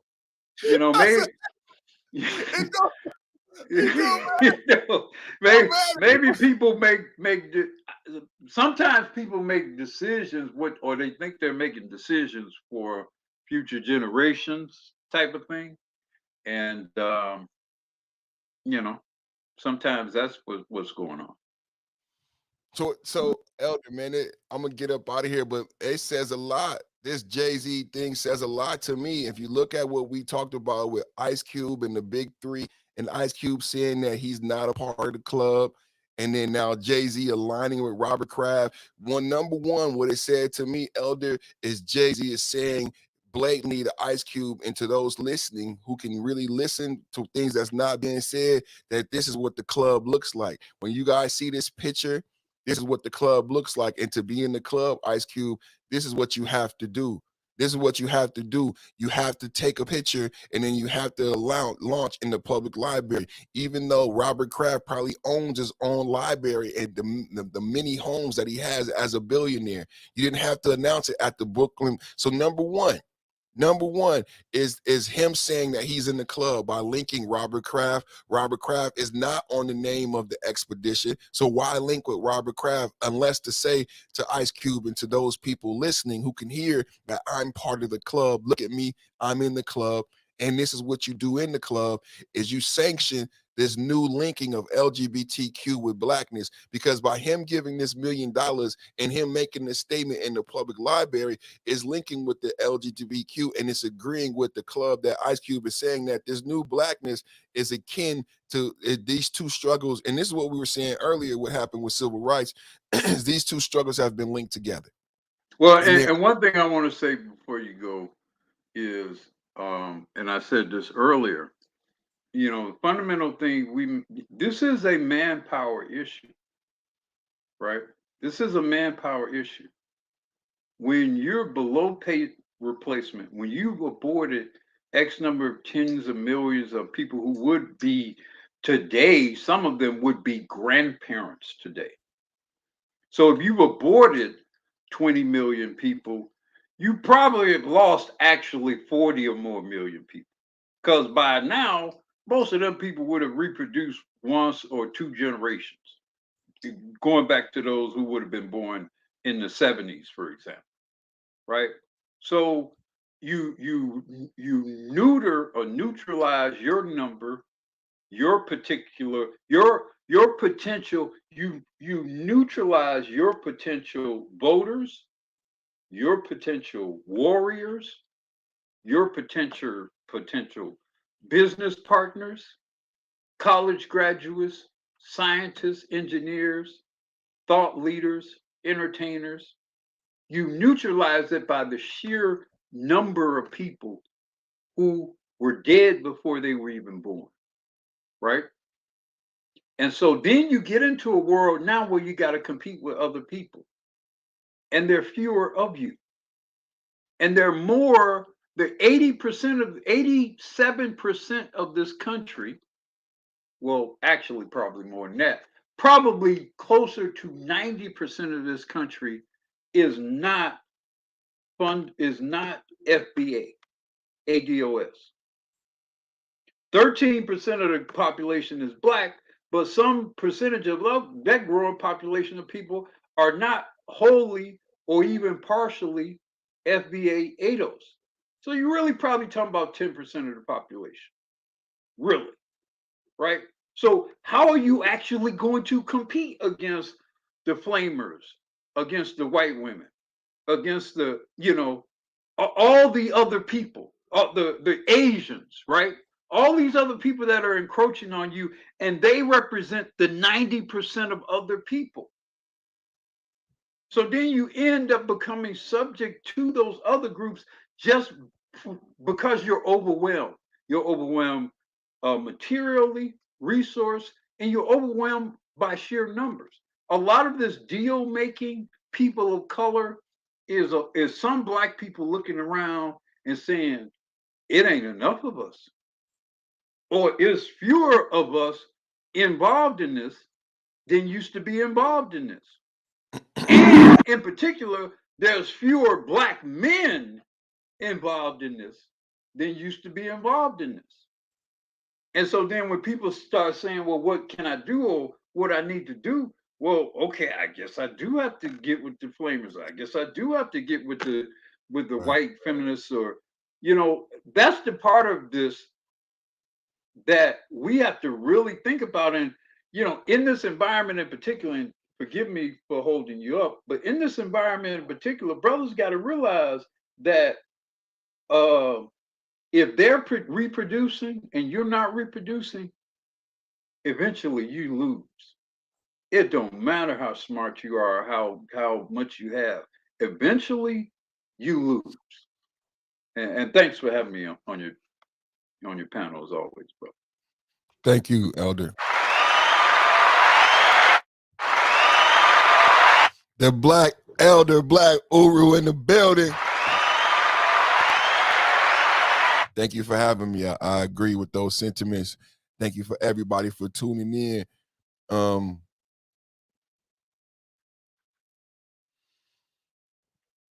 Some deep topics today.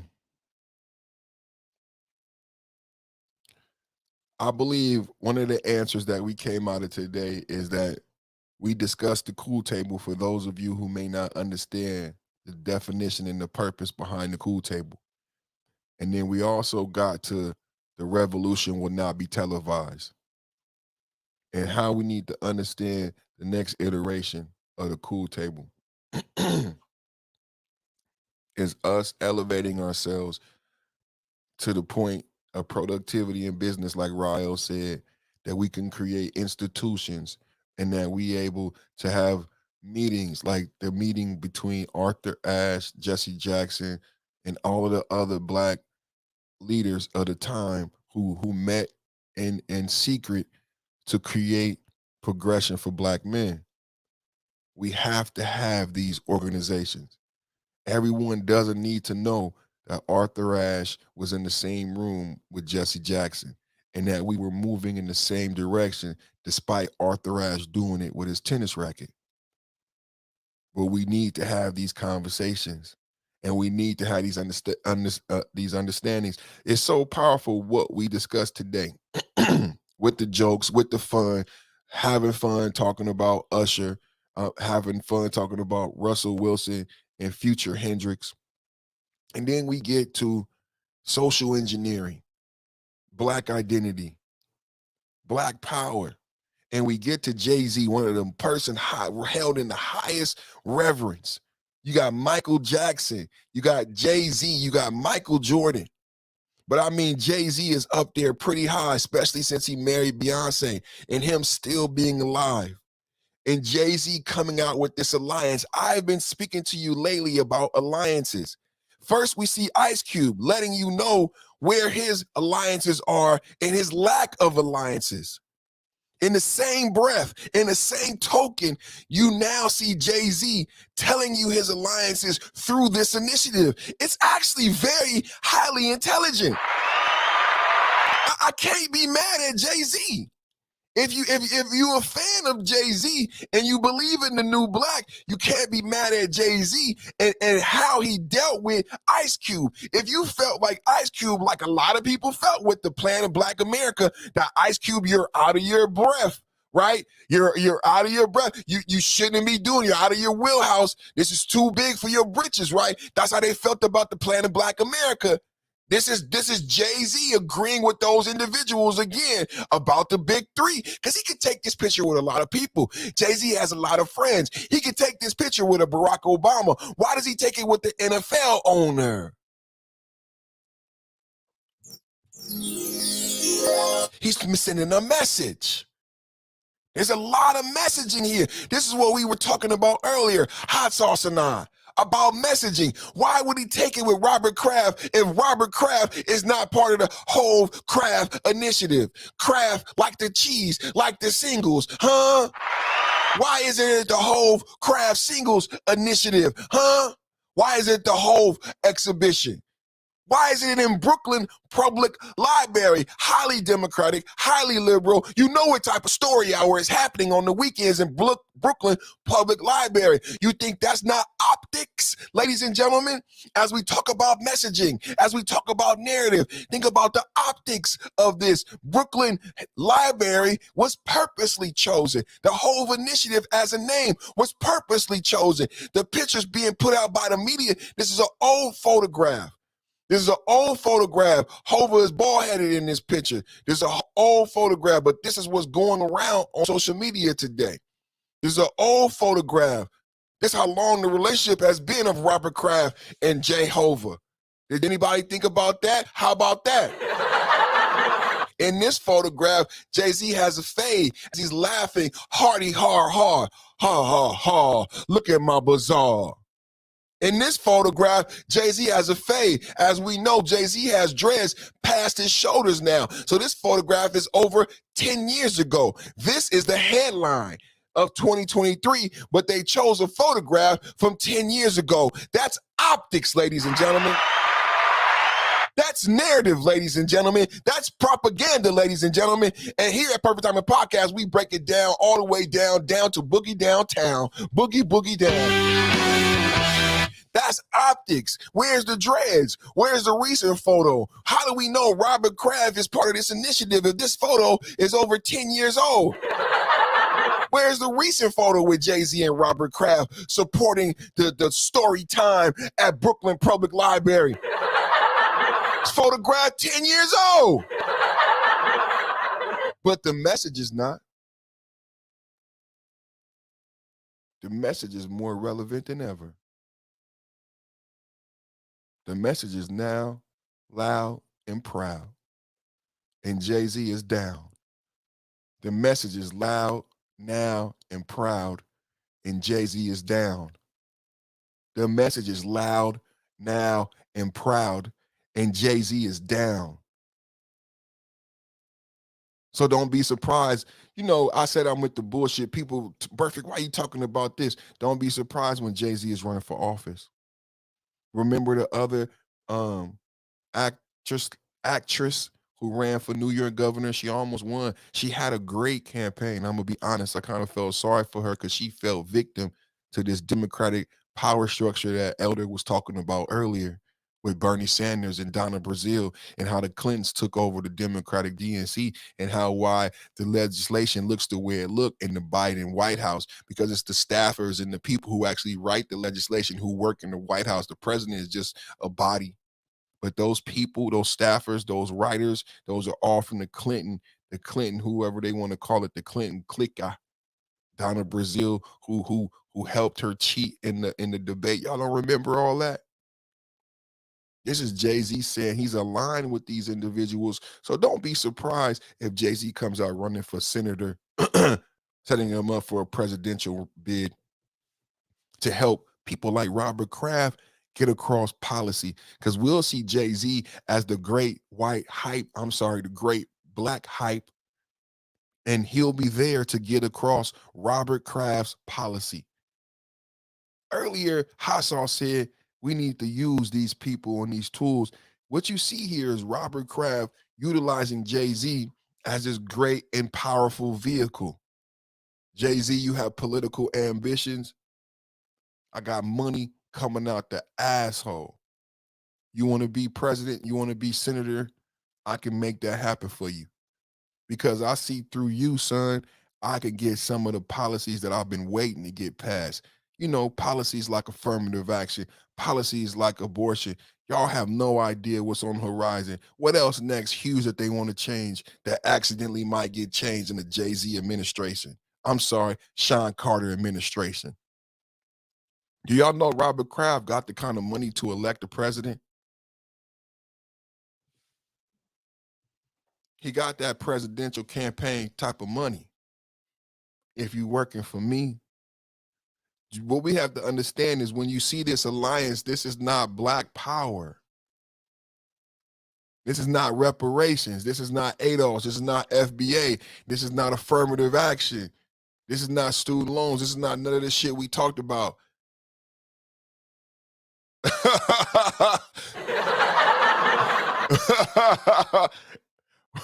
I'm sorry. When you see this, this is dope. You don't see that. For all the New Yorkers who love Jay-Z so much, offer Lil Russell $10,000.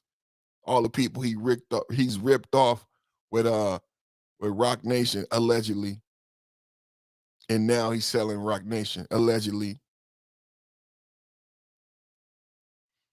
So Russell Wilson, Future Hendrix, Jay-Z, Robert Kraft, Sierra, and the baby, Hova, and the Expedition at the Library. What a motherfucking show.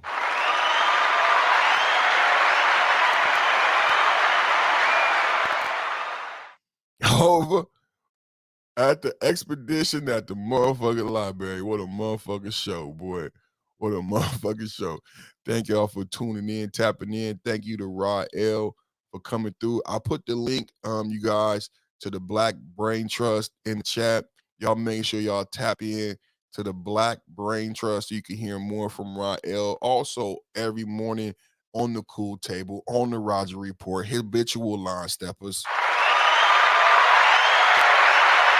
Shout out to the Cool Table. Catch us, Raw L, Black Uru, Hot Sauce, Roger himself, every morning on the greatest show on the internet, on YouTube, besides the Perfect Timing Podcast. Check us out over there. And again, the link is in the chat for the Black Brain Trust, where you can see Raw L and his brother Complex over there doing their thing. And just brilliant brothers. Raw L has been instrumental to me and my family and my growth as a man, and thusly on my family, had extremely positive influences on me and my wife and my children. He suggested books for us. So books on narcissism. I have been doing a lot of work on narcissism and growing my family, and Rael was able to Rael teaches a lot. I don't know how much people actually listen, but I very listen closely to things he said, and I remember him teaching about certain books and narratives, and they just rung true. So I actually ordered the book and read the book with me and my wife. The book was so beneficial. She gave it to her sister. Her sister read, we ordered 3 books on narcissism and narcissistic mothers, 3 books that were suggested by Rael that he had read to the panel or the cool table at 3 different times. Not all at once did he present all this material, but I had this desire for my family to be successful, so I paid attention when he was speaking. I'm just telling you the story. I need you to understand really how it go if you really want this shit that we be talking about. Nobody don't make it just lay it out for you. I listened closely because I wanted something. He didn't buy the books. I bought the books myself. Wrote the names down, bought the books, sat down with this girl. She didn't want to read the shit. It was so beneficial. She gave it to her big sister. Her big sister read the shit. Her big sister fucked around and got married. They end up crying on the phone. They end up crying on the phone, asking themselves about their mother, asking themselves about how did they end up with these high quality men, and what the fuck would they do if they fucked it up because they no good ass mother. And she was like, I almost fucked this shit up. I almost fucked this shit up. And I really need to deal with some shit with myself and my mom. And they on the phone crying, calling their mama like, why you didn't tell me this shit? Why you didn't teach me this shit? Why would you let me fuck this shit up? Just so you could be right. Why would you let me fuck this shit up just so you could be right?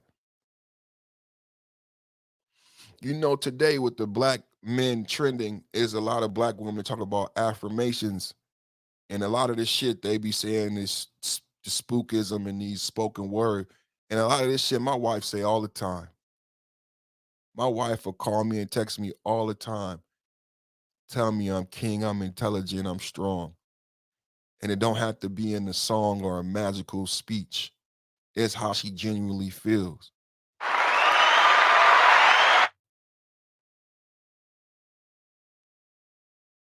It's about growth, man. So I just shout out to Truth As I Know It in the building.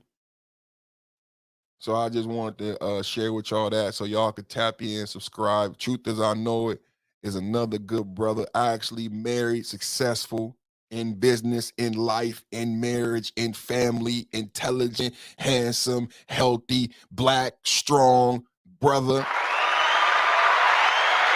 If you and charismatic like myself, if you're looking for a motherfucker to listen to, follow, you know what I'm saying? This motherfucker's out here in the motherfucking 5.0 manosphere, ladies and gentlemen, in TV land. 5.0, 5.0, 4.0, let them hoes in the dough. 5.0, shut that shit down for show. 5.0, 5.0, 5.0.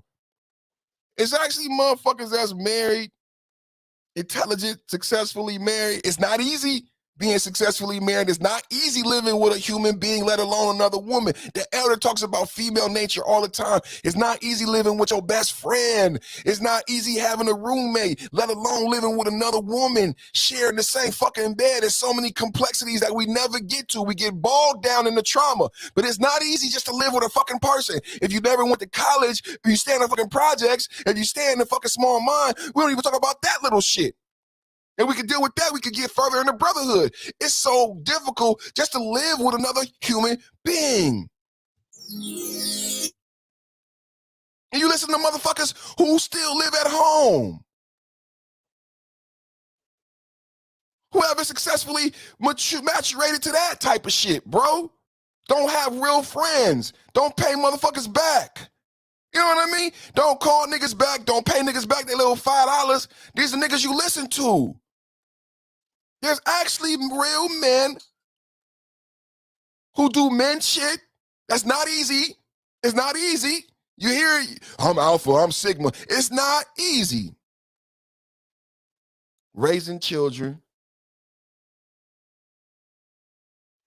raising a wife, if you a true leader, alpha, sigma, in all these ways, raising a wife, like I just explained with Rael, having a brother yielding to his intelligence.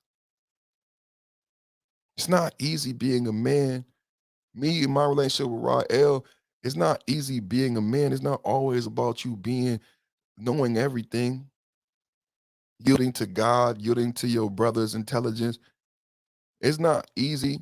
We don't talk about that part of being a man and why you should listen to real men who know what it's like to be husbands and fathers and men, because they'll tell you about yielding and learning, like when we yield to the elder Black Uru on the panel, when we yield to hot sauce on the panel, and strengthen that.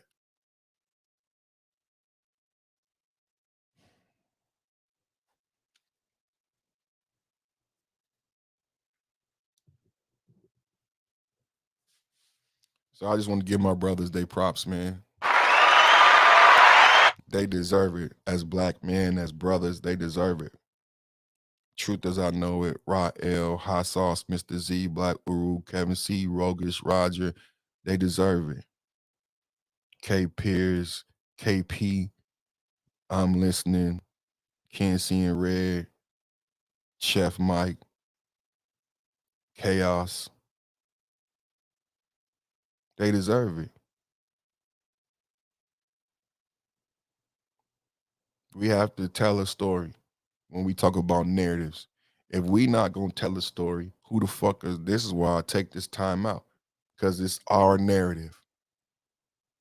It's one thing to say y'all listen to these people, but it's another thing to put forth the narrative that you want to put forth. So I shout out my brothers and my brethren and tell you why you should listen to the 5.0 Cool Table Space, because that's the narrative. That's the cool table.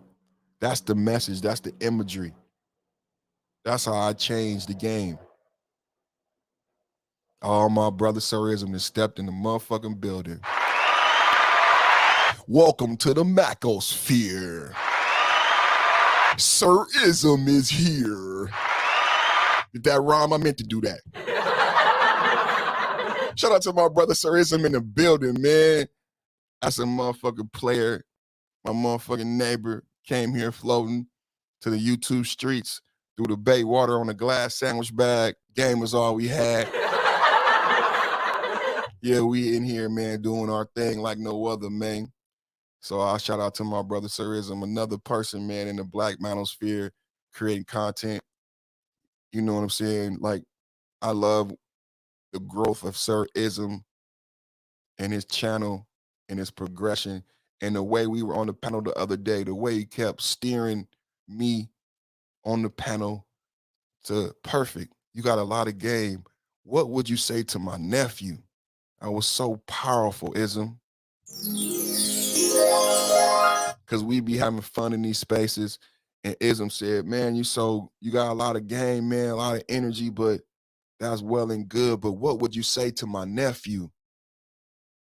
And it refocused the whole conversation. It recalibrated the vibration. This is what Black men are doing in the Black manosphere. People talk shit. What we doing? Black man this, Black man that. This is what Black men doing in the Black manosphere. Brothers is running their panels like kings. Gave me my props. Perfect, you intelligent. You got all this flavor. But what would you say to my nephew? And I sat back and my wheels start turning and God started blessing me with this ism. And I spoke like a king and a man about how we would approach this issue. Frequency, man, vibration. We've been talking about frequency and vibration when people talking about what Black men doing. Guess so if you didn't know what was happening on the Sirism panel, that's what we doing, man. It's your uncle, man. It's your Uncle Perfect. It's your Uncle Ism, man, spitting that real shit to our nephews, our sons, man, so that they be successful and live happy, man. I was powerful panel, man. Y'all check out, subscribe to Sirism. I seen my brother Conscious Moron, who I ain't seen in a while over there. That was good to be on the panel with him. Prince and Bad Gemini, some real ism was in presence. So it felt good to be around like-minded individuals. Another thing about the Black manosphere and the brotherhood, it feel good to be around highly functional, intelligent Black men functioning on a high frequency that make you elevate your frequency.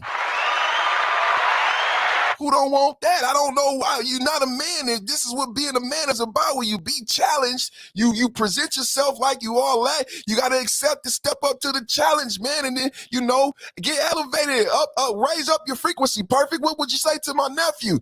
Well, shit, Ism, that's some real shit. Yeah, man, what would I say to my nephew?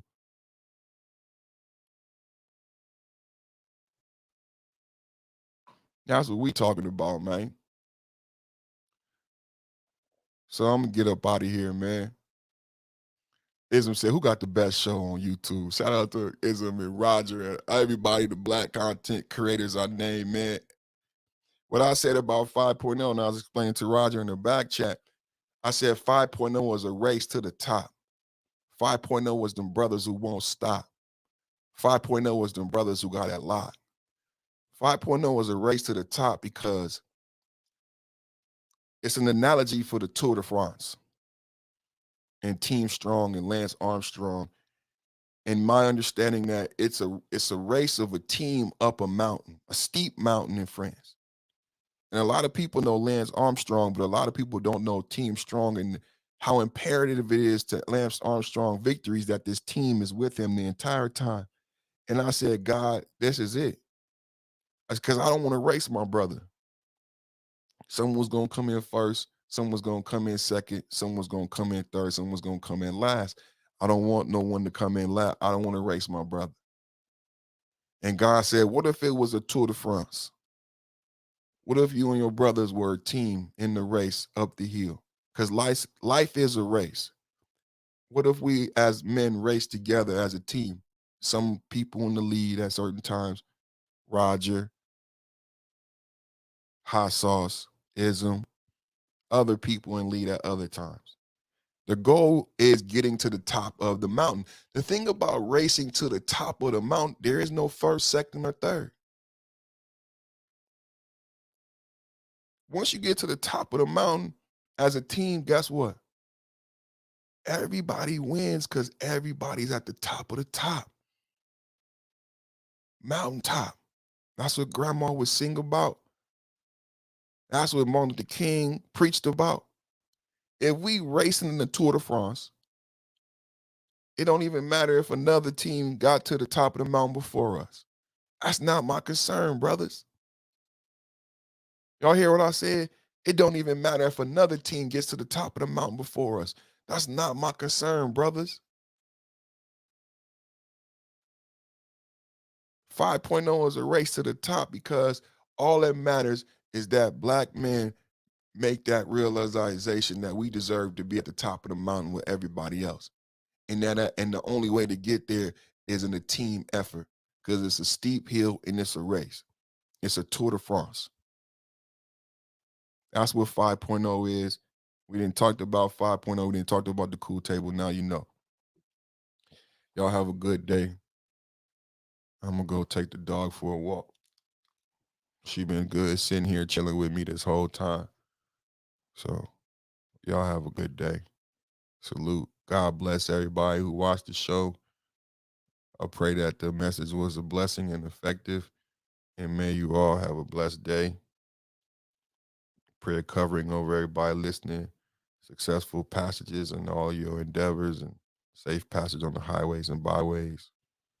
Salute. I'll see y'all tomorrow after the Roger Report.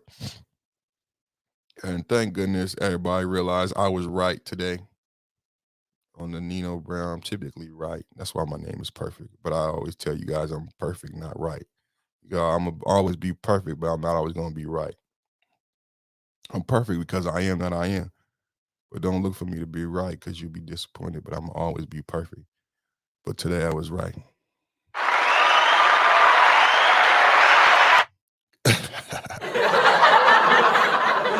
That's a good thumbnail too. Don't forget, man, I'll do thumbnails for a price. I can help you with your live stream. If you want to get help setting up your live stream, if you want to get help using StreamYard, if you want to get help setting up and perfecting your live stream, if you want to get help creating shorts, If you want to get help, if you under 1,000 subscribers and you see me doing my thing and you like, okay, perfect, I want to do a live stream or I want a thumbnail, and I'll do thumbnails for you for a little bit of dollars. You know what I'm saying? I could do whatever. Just get at me. Let me know. I'm more than happy to share the things I've learned since I've been here on YouTube.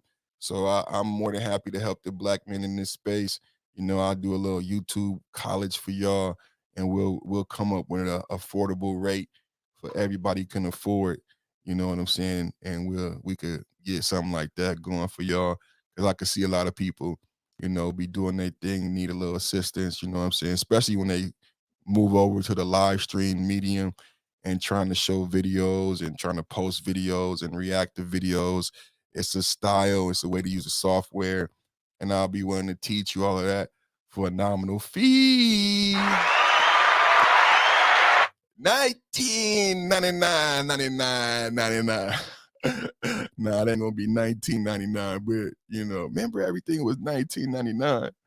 Man, what happened to that? And then it went from $19.99 to 3 payments of $19.99. With the first payment of $59.99. So the first payment was $59.99 and 3 additional payments of $19.99.